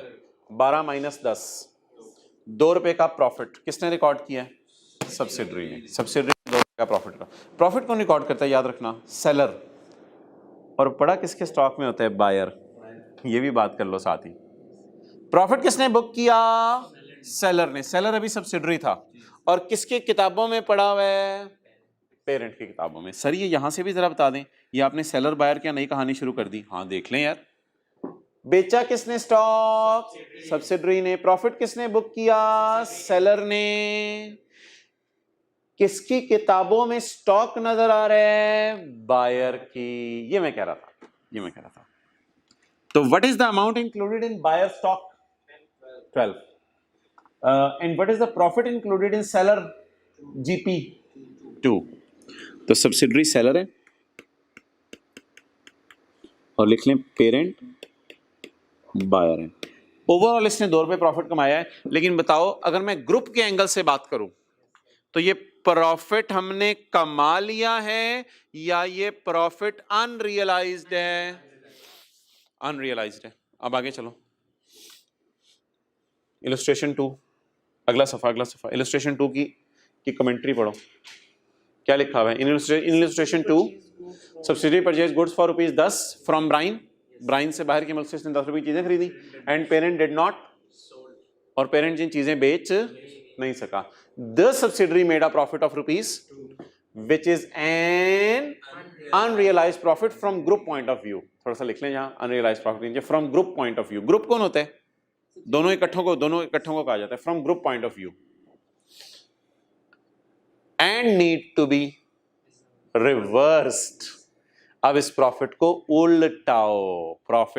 उल्टाओ, यारा कल मैंने आपको फाइनेंशियल स्टेटमेंट्स दिखाई थी उसकी पैकेजेस की, उसमें मैंने आपको बताया था प्रॉफिट गिरते गिरते रिटेन्ड अर्निंग्स में पड़े हैं। थोड़ा सा विजुअलाइज करो, ये 2 रुपए का प्रॉफिट किसका है? सब्सिडरी का। ये 2 रुपए का प्रॉफिट पड़ा हुआ है एसआरई में। ये तो आसान है, ये मैं इसको थोड़ा सा जरा अच्छा कॉन्सेप्ट समझता हूँ। ये जो आप मैं समझा रहा हूँ ये तो बहुत ही आसान कॉन्सेप्ट है, क्योंकि ये इंट्रो वाली बातें हैं। तो सब्सिडरी के प्रॉफिट में पड़ा हुआ है कितना? बोले तो 2 रुपए। सब्सिडरी के प्रॉफिट में 2 रुपए पड़ा हुआ है, और पेरेंट की बैलेंस शीट में 10 वाला बिस्किट 12 का पड़ा हुआ है। ये तो बैलेंस शीट में चला जाता है ना, पीएनएल में तो नहीं आता। ये देखें, पीएनएल में तो कुछ भी नहीं किया। पेरेंट की बैलेंस शीट में 12 रुपए वाला बिस्किट पड़ा हुआ है, और ये जो 12 रुपए वाला बिस्किट पड़ा होगा ये पेरेंट की बैलेंस शीट में करंट एसेट्स में पड़ा होगा। जैसे अभी थोड़ी देर पहले नहीं हमने एक एंट्री उधर की थी, एक एंट्री बैलेंस शीट में गुडविल में लाके की थी, तो इसी तरह एंट्रीज हम टैकल करेंगे। कोई सजेशन दे दें मैं क्या एंट्री करूं? अर्निंग को 2 से कम कर दूं, और स्टॉक को भी 2 से कम कर दूं। अर्निंग को भी 2 से कम कर दूं, स्टॉक को भी 2 से कम कर दूं। आसान सी एंट्री बता दें। मुझे कंफर्म है कि इस सवाल में सेलर सब्सिडरी है, इस बुनियाद पे मैं एंट्री करने लगा हूं। बोलें जी, एसआरई डेबिट, स्टॉक क्रेडिट। लेकिन यह स्टॉक में आपने टेंशन नहीं लिया करनी कि पी का स्टॉक है या इसका स्टॉक है। स्टॉक दोनों के इकट्ठे बैलेंस शीट में आ रहे होते हैं, तो स्टॉक में ये चीज ना सोचें किसका स्टॉक है, ना भी सोचें, कोई मसला नहीं। बस 2 रुपए की एंट्री इलस्ट्रेशन 2 की कर लें। ये जी हमारी सारी बहस का कंक्लूजन है। SRE debit, stock credit.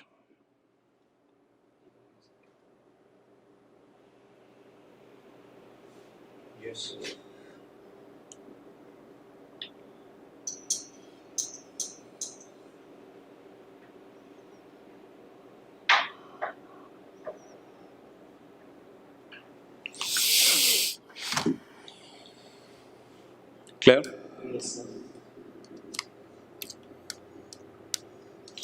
बहुत मजे की डिस्कशन थी।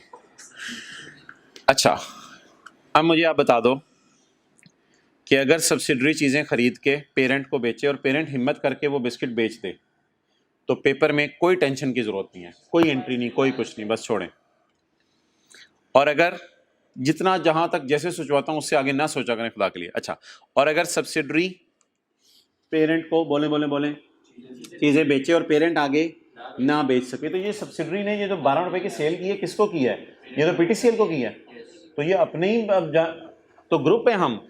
सेपरेट फाइनेंशियल स्टेटमेंट्स में 2 का प्रॉफिट पे मुझे एतराज नहीं है, सेपरेट फाइनेंशियल स्टेटमेंट में 12 के क्लोजिंग स्टॉक पे मुझे एतराज नहीं है, लेकिन इन दोनों ने जरा मिल मिला के सोचो कितने का खरीदा है। अगर मैं दोनों को एक समझ लूं, दोनों को एक समझने का मतलब होता है ये, इन दोनों ने मिल मिला के कितने का खरीदा है? 10 का। तो 10 से ऊपर तो बैलेंस शीट में नहीं पड़ा होना चाहिए ना, तो इसलिए बैलेंस शीट में भी क्या करें? 12 से गिरा के 10 पे ले आए, इसलिए 2 से कम करना पड़ेगा, 2 से कम करना पड़ेगा, और प्रॉफिट भी कम कर दे। अगली बात, ये एंट्री बच्चे पूछते हैं सर कॉस्ट से होती है सेल प्राइस से होती है? ना बच्चों, ये एंट्री होती है प्रॉफिट से। आपको पता होता है सिंगल एंट्री पड़ी है, एक कॉस्ट होती थी, एक सेल प्राइस होती थी, एक प्रॉफिट होता था। ये एंट्री प्रॉफिट से होती है। क्या उल्टाना है? सिर्फ आपस का प्रॉफिट। लॉजिक अर्निंग डेबिट, बड़ी हुई अर्निंग, 2 रुपए से बढ़ा चुका हूं, बोले इसमें उंगली रख के, अर्निंग डेबिट स्टॉक क्रेडिट। ये जो 12 रुपए का स्टॉक बड़ा हुआ आ रहा है इसको कम करना है।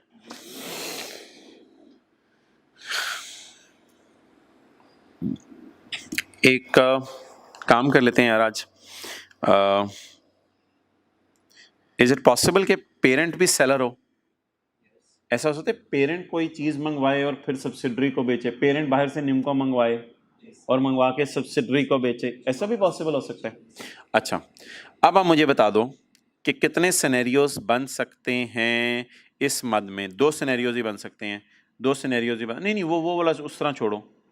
इस तरह गुडविल में मैंने आपको 2 सिनेरियोज बनवाए, अब इधर जरा 2 सिनेरियोज मुझे बनवाए।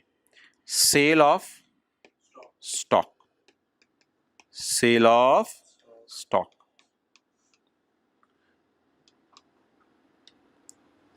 पहली पॉसिबिलिटी पेरेंट टू सब्सिडरी, ये मैंने नहीं कराया लेकिन कराना है भी नहीं, कोई मुश्किल कॉन्सेप्ट नहीं है। दूसरी पॉसिबिलिटी सब्सिडरी ने पेरेंट को बेचा। अभी जो मैंने ताज़ा मिसाल की है उसमें किसने बेचा? सब्सिडरी ने। अगर बेचा सब्सिडरी ने पेरेंट को बेचा, लंबी बात ना किया करो, बस सादा बात। किसने बेचा? सब्सिडरी ने। किसने प्रॉफिट बुक किया? सब्सिडरी ने। कौन प्रॉफिट उल्टाए? Subsidiary. SRE debit, stock credit. किस अमाउंट से? अनरियलाइज्ड प्रॉफिट से। ये तो मैं अब जनरल रूल लिखवा रहा हूं ना, ये तो मैं डिसीजन ट्री बनवा रहा हूं आपके माइंड में ताकि आने वाले सवालों में हेल्प करे। आगे चलें जी, आगे बोलें कुछ। दूसरी पॉसिबिलिटी क्या है? कौन बेच दे चीजें? पीटीसीएल। किसको? और यूफोन आगे ना बेच सके बेचारी, यूफोन आगे ना बेच सके। अगर बेचा किसने? पेरेंट ने। तो प्रॉफिट किसने रिकॉर्ड किया होगा? पेरेंट ने। पेरेंट के profit CRE debit, CRE debit. तो कुछ एंट्री सीआरई में होती है, कुछ एसआरई में होती है। ये बात तो कल से चल रही है हमारी। तो और ये ना ज्यादा आसान है आज वाला कॉन्सेप्ट। किसने बेचा? सब्सिडरी ने। कौन प्रॉफिट उल्टाए? सब्सिडरी। स्टॉक की टेंशन ना ले बस। उधर किसने बेचा? पेरेंट ने। कौन प्रॉफिट उल्टाए? पेरेंट। बताएं जी। CRE debit, stock credit, unrealised profit से।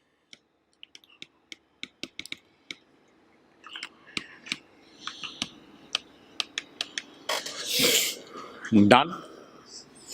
तो गुडविल का भी एक ट्री हमने बना लिया, इसका भी आज एक ट्री बना लिया। अच्छा, यार आज तो मुझे लग रहा है 10-12 मिनट में क्लास खत्म हो जाएगी, जल्दी हो जाएगी। चलो खैर है। अच्छा, मुझे ये बताओ यार कि if I am on page 475, if I am on page 475 और मैंने जो आपको डायग्राम बना के दी है,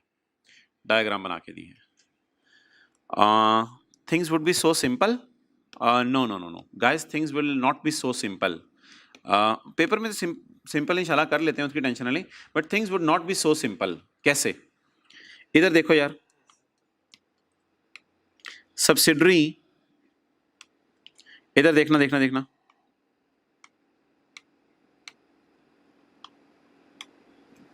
1 2 3 4 5 6 सब्सिडरी ने 6 चीजें पेरेंट को भेजी। देखें इधर, ये ट्रक जा रहा है, कितनी चीजें लेके? 6 चीजें लेके। सब्सिडरी ने 6 चीजें पेरेंट को बेची। अगर मैं आपको एक टास्क दूं क्लासेस के बाद कि यार ये मुझे इसकी पावर पॉइंट्स बना दो और ये डब्बा इस तरह मूव कर रहा हो और फिर वीडियो बन रही हो, कर लोगे? वीडियो भी बना लोगे इस तरह की? कोई आती है वीडियो प्रोसेसिंग, रेंडरिंग, वीडियो बनाना, चीज़ें उठाना? अच्छा चलो, अच्छा तो पहले कहाँ था? पहले कहाँ थी 6 चीज़ें?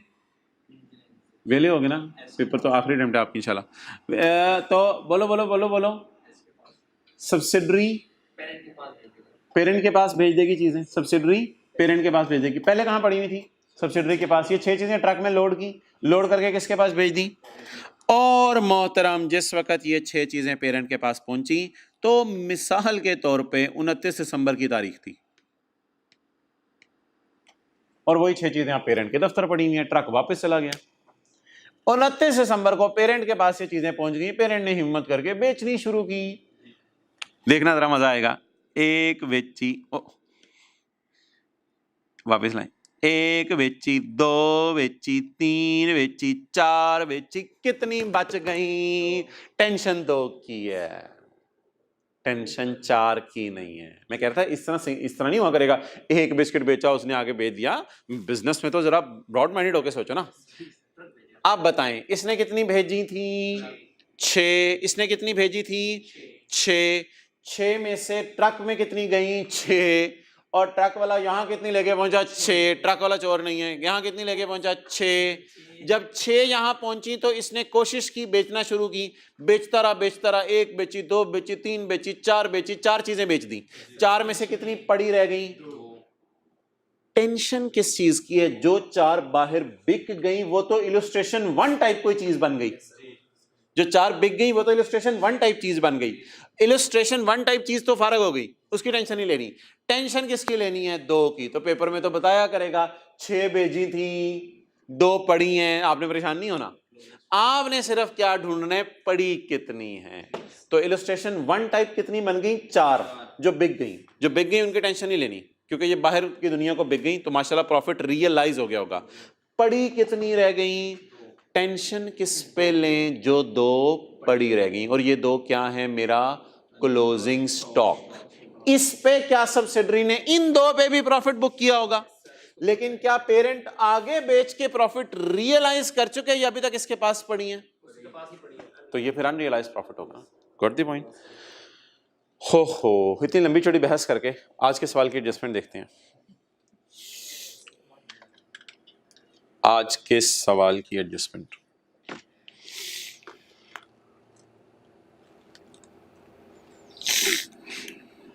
बताएं जी। Inter company transaction during the year are as follows. Sale, इसको ना पेपर में आते ही मैं तो काट दिया करता था अपने जमाने में। जो 6 भेजी है ना उनकी टेंशन नहीं है मुझे। सेल का क्या मतलब है, जो भेजी है, किसने किसको भेजी, पेरेंट ने सब्सिडरी को भेजी, ये अलग बात है। और फिर यार एक एक करके कर लेते हैं, चल यार देख जिगर, एक एक करके कर लेते हैं। इधर देख, इसको देख देख देख देख देखो देखो देखो, मैं ये मिटा ही देता हूं, ठीक है, एक एक करके कर लेते हैं। अच्छा यार इसकी टेंशन क्यों ना लूं, सोल्ड की, अभी बड़ी लंबी बात हुई है यार, अब छोड़ो, ये रुपीस नहीं है, छोड़ो, फर्ज करो ये 300 चीजें हैं, किसने भेजी, पेरेंट ने, किसको भेजी, सब्सिडरी को, ट्रक में लोड करके कितनी चीजें 300, भेजने वाला कौन है पेरेंट, बायर कौन होगा इस सिनेरियो में सब्सिडरी। तो सब्सिडरी के दफ्तर में अभी तक कितनी पड़ी हुई है, टेंशन प्रोग्राम क्या है 300 या 300 का 180, 6 या 6 में से 2, 6 में से 2 टेंशन है। तो जो भेजी चीजें उनकी टेंशन नहीं लेनी, 300 में से मेरे ख्याल से 120 बनेगा ना, 120 उसकी जरूरत नहीं है वैसे, 300 में से 120 वाली बिक गई, ये इलस्ट्रेशन 1 टाइप कोई चीज बन गई, और 300 में से 180 वाली अभी तक पड़ी हैं। ठीक है जी। अच्छा यार ये फिगर ना हमेशा आपने याद रखना है सेलिंग प्राइस पे पड़ी हुआ करेगी, ये फिगर हमेशा सेलिंग प्राइस पे पड़ी होगी। द रीजन इज नहीं इसकी कॉस्ट नहीं निकालेंगे हम, डायरेक्ट इसका प्रॉफिट निकाल लिया करेंगे। ये फिगर सेलिंग प्राइस पे पड़ी हुआ करेगी। इसकी वजह सुन लो, बायर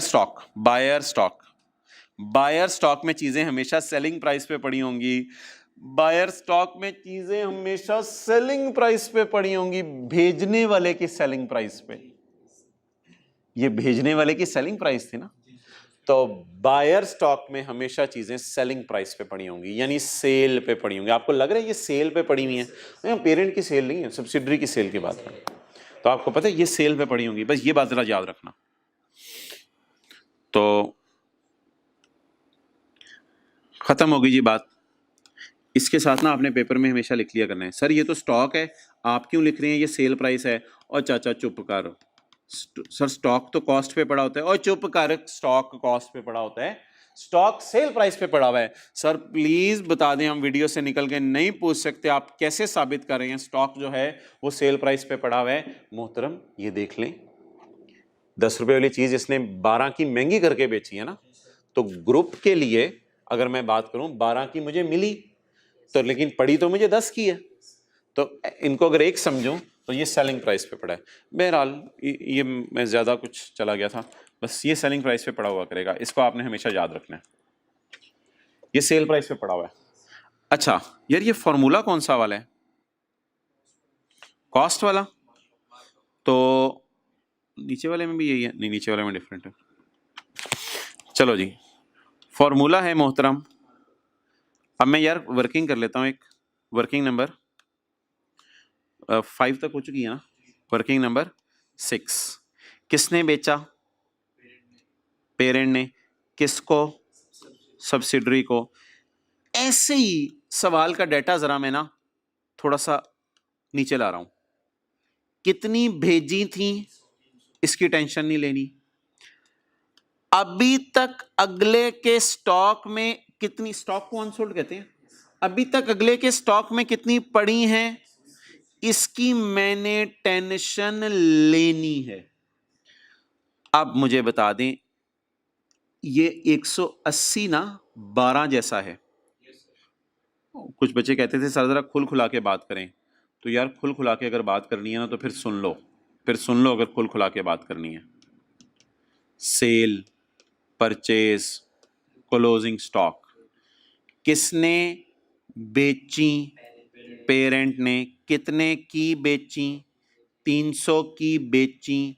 सब्सिडरी ने कितने की खरीदी? 300 की खरीदी। इसके स्टॉक में कितनी पड़ी हैं? 180।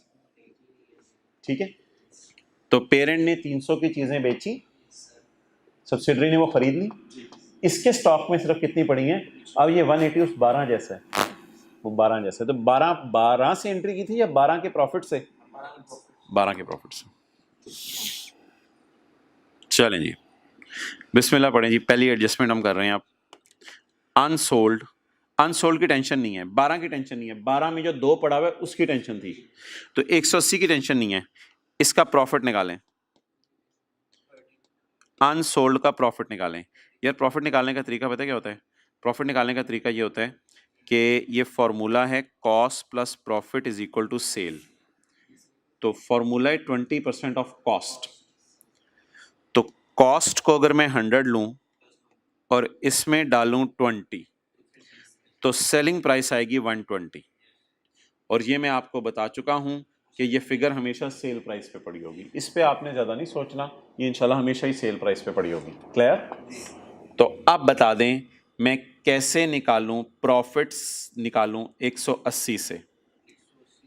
180 सेल प्राइस है, तो मुझे चाहिए प्रॉफिट।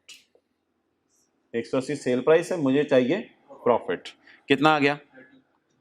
30। सिर्फ 30 की एंट्री करनी है, सिर्फ 30 की एंट्री करनी है। ये 30 कैसे निकला है? ऐसे निकला है। ओके, चलो जी देख लो। अब पेरेंट ने कितनी चीजें भेजी थी? 300 डब्बे। सब्सिडरी के पास कितने पड़े रह गए? टेंशन किसकी? 180 हमेशा सेल प्राइस पे पड़ा होगा, इस पे कोई सोचने की आपको जरूरत नहीं, मेरी तरफ से बस जिम्मेदारी हो गई। 180 किस पे पड़ा होगा? सेल प्राइस पे पड़ा होगा। इसको सेल प्राइस से डिवाइड करना है और प्रॉफिट इसका कैलकुलेट करना है, जैसे आप उस क्लास के अंदर निकालते थे। तो 180 पड़ा हुआ है सेल प्राइस पे, तो मुझे इसकी प्रॉफिट बता दो। प्रॉफिट कितना आ गया? 30। तो अब एंट्री किसकी करनी है? 30 की एंट्री किसकी करनी है? सिर्फ 30 की। टेंशन किसकी है? 12 की टेंशन थी या 12 में 2 की? 12 के 2 की। प्रॉफिट की एंट्री बता दें इसकी। किसने बेचा? पेरेंट ने। किसने प्रॉफिट बुक किया? पेरेंट ने। कौन प्रॉफिट उल्टाए? पेरेंट। CRE debit. बाकी स्टॉक क्रेडिट आपने हमेशा किया करना है। सीआरई कितने से जी? 30 से। सिर्फ 30 की जनरल एंट्री हुआ करेगी बस। चलो जी इस एंट्री को पोस्ट करवाओ। किसने भेजा था जी स्टॉक? पेरेंट ने। किसने प्रॉफिट बुक किया था? पेरेंट ने। पेरेंट को क्या मनाएं, क्या रिवर्स करें? प्रॉफिट रिवर्स करें। प्रॉफिट रिवर्स करें। स्टॉक का प्रॉफिट रिवर्स। जैसे इंपेयरमेंट लॉस रिकॉर्ड हुआ था, गुडविल का लॉस रिकॉर्ड हुआ था तो अर्निंग कम हुई थी। लॉस रिकॉर्ड हुआ था, अर्निंग कम हुई थी। प्रॉफिट उलट रहे तो भी अर्निंग कम होगी। कितने से? 30। Working number 6। सीआरई डेबिट और स्टॉक क्रेडिट। ये यार मैंने क्लोज किया हुआ था करंट एसेट्स, इसे मुझे खोलना पड़ेगा। ब्रैकेट क्लोज तो नहीं की थी, -30। डन।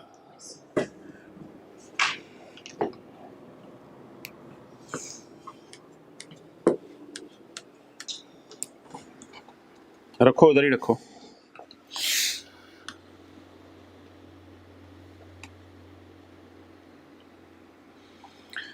चलें जी, वर्किंग नंबर 7। किसने बेचा? नहीं, वर्किंग 7। किसने बेचा? सब्सिडरी ने। किसको बेचा नहीं सोचना, किसने बेचा? सब्सिडरी ने। वैसे कितनी चीजें बेची हैं? 120। लेकिन 120 की टेंशन नहीं लेनी यार, 120 को क्रॉस, 120 की टेंशन नहीं लेनी, क्योंकि 6 डब्बे अगर भेजे हैं तो 2 पड़े हुए हैं, उनकी टेंशन लेनी है। तो आगे वाला कितना नहीं बेच सका? आगे वाला 75।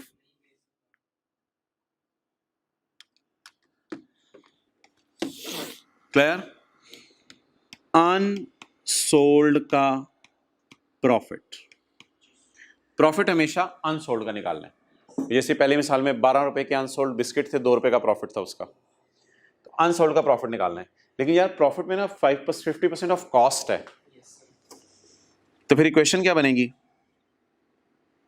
बोलो। Cost plus profit is equal to sale. 50% cost में डाल के सेल प्राइस आ रही है 150। ओके, अब बताओ जी, 75 मैंने आपको ना जिम्मेदारी से कह दिया हुआ है, हमेशा किस पे पड़ा होगा? सेल प्राइस पे। तो आपने ये नहीं मुझसे पूछना सर बायर के स्टॉक में सेल प्राइस पे कैसे पड़ा हुआ है, वही पिछले बंदे ने तो बेचा हुआ है ना, हमारे जानने वाले ने हमें, इस वजह से सेल प्राइस है। तो 75 डिवाइडेड बाय 150, क्योंकि सेल प्राइस अब हमारी कितनी है? 150। 75 divide by 150 multiplied by profit, and the profit is 50, so is equal to, बोलो, 25।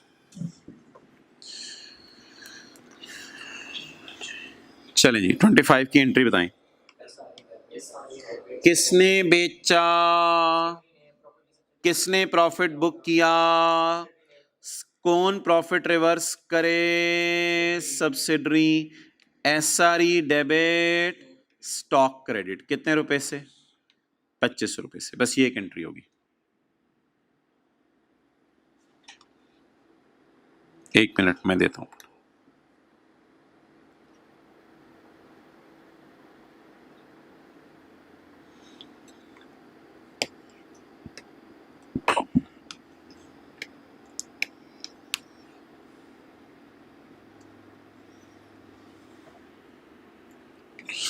अच्छा, भेजा कितना था वैसे सब्सिडरी ने सामान? 120। पेरेंट आगे कितना नहीं बेच सका? ना बेच सके पे मसला है या ना बेच सके के प्रॉफिट पे मसला है? तो ना बेच सके का प्रॉफिट हम निकाल लिया करेंगे। ये सोल्ड की फिगर मैंने वैसे आपके समझने के लिए लिखी हुई है। तो बोले जी, SRE debit, stock credit. Tension 12 में से 2 रुपए की थी, इसी तरह प्रॉफिट की टेंशन है। बैठ से 5 मिनट, उसमें क्लास खत्म हो जाए। बताएं जी, एसआरई डेबिट, स्टॉक क्रेडिट। लो जी, एक स्टॉक की एडजस्टमेंट इधर भी आ गई। प्रॉफिट को क्या करना है? बोले रिवर्स करना है। कितना प्रॉफिट उल्टाऊं? 25। ये कौन सा वाला स्टॉक है? ये कौन सा वाला स्टॉक है? S2P वाला। और ये कौन सा था? P2S वाला।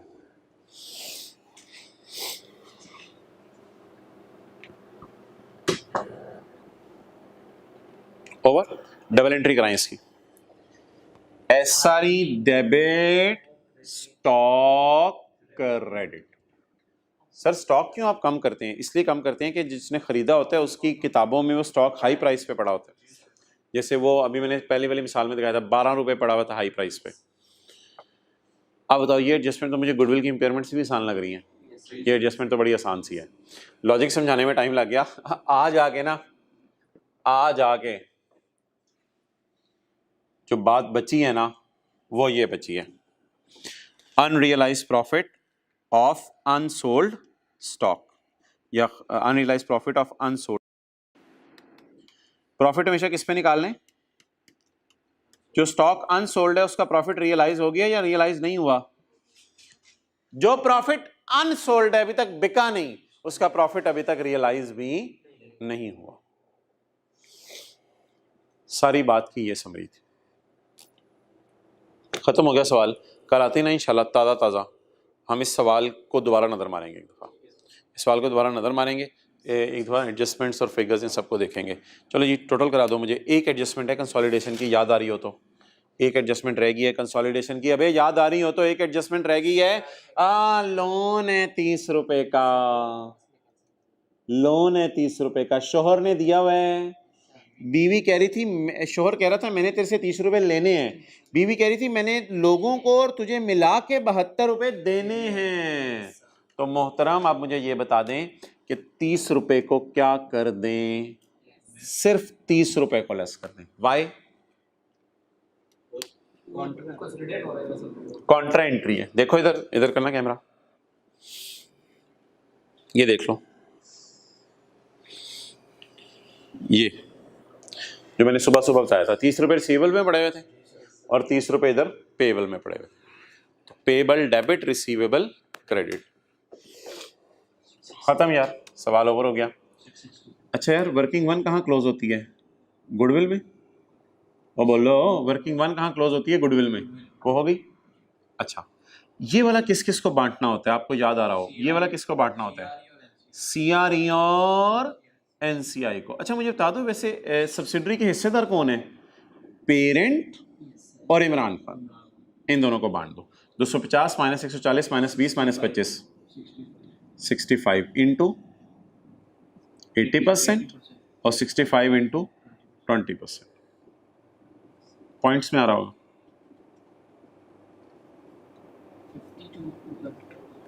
52 एग्जैक्ट आ रहा है और ये पॉइंट्स में नहीं आ रहा। अच्छा जी यार, एक्शन याद है अब कल वाली क्लास का? इसको ले जाएं, स्टूडेंट जो बुलाया था इसको ले जाएं, 52 और 13 को। ये पेरेंट ने पूछा है सब्सिडरी तू क्या लेके आई, और ये इमरान खान पूछने लगा सब्सिडरी तू क्या लेके आई। बताएं जी क्या लेके आई सब्सिडरी? 52 और 30। कैरी डाउन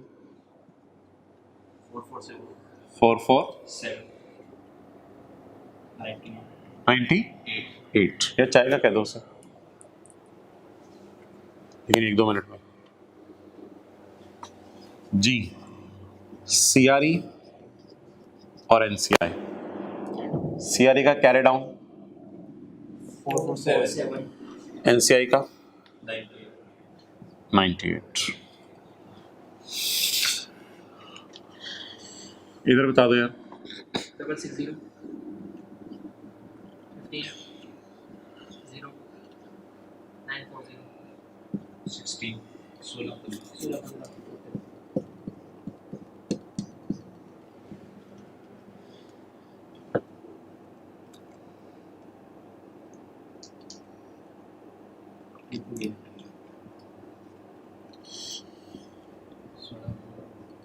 ना इसका बता 200 जमा कितना? 242।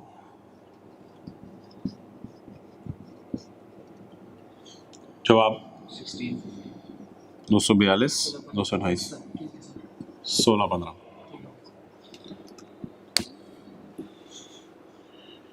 अच्छा अगली क्लास में ना इसको इसी तरह हम नोट किया रहने देंगे अगली क्लास के लिए, या अगर मिटाना पड़ा तो फिर नोट कर लूँगा मैं आके। तो अगली क्लास के लिए इसको नोट किया रहने देंगे और इंशाल्लाह इसको रिवाइज भी करेंगे।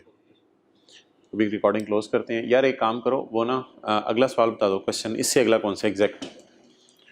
5, उसमें भी ये यही 2-3 एडजस्टमेंट्स है ना, स्टॉक वाली और ये वो हैं। जी सर। क्वेश्चन नंबर 5, ओहो तो 100% वही एडजस्टमेंट्स हैं। क्वेश्चन नंबर 5 फिर आपका होमवर्क है, इसका सोल्यूशन भी दिया हुआ है पेज 768। ये ठीक है जी, इंशाल्लाह कल सुबह आके इनकी रिवीजन करते हैं ताज़ा दम होके और फिर आगे चलेंगे। अच्छा एक सेकंड यार, ये फिजिकल वाले भाइयों, ऑनलाइन वालों नहीं, फिजिकल वालों, शायद ये जो अगला लेक्चर है ना, वो मैं कोशिश करूँ आपको संडे को ही अवेलेबल कर दूँ इंस्टेड ऑफ मंडे। लेकिन लेक्चर अपलोड होने के बाद 3-4 घंटे लगते हैं यूट्यूब को 720 पिक्सल पे लाने में, तो इस वजह से पहले अपलोड कर दिया जाएगा ताकि 720 पिक्सल पे आ जाए, फिर आप देख सकें।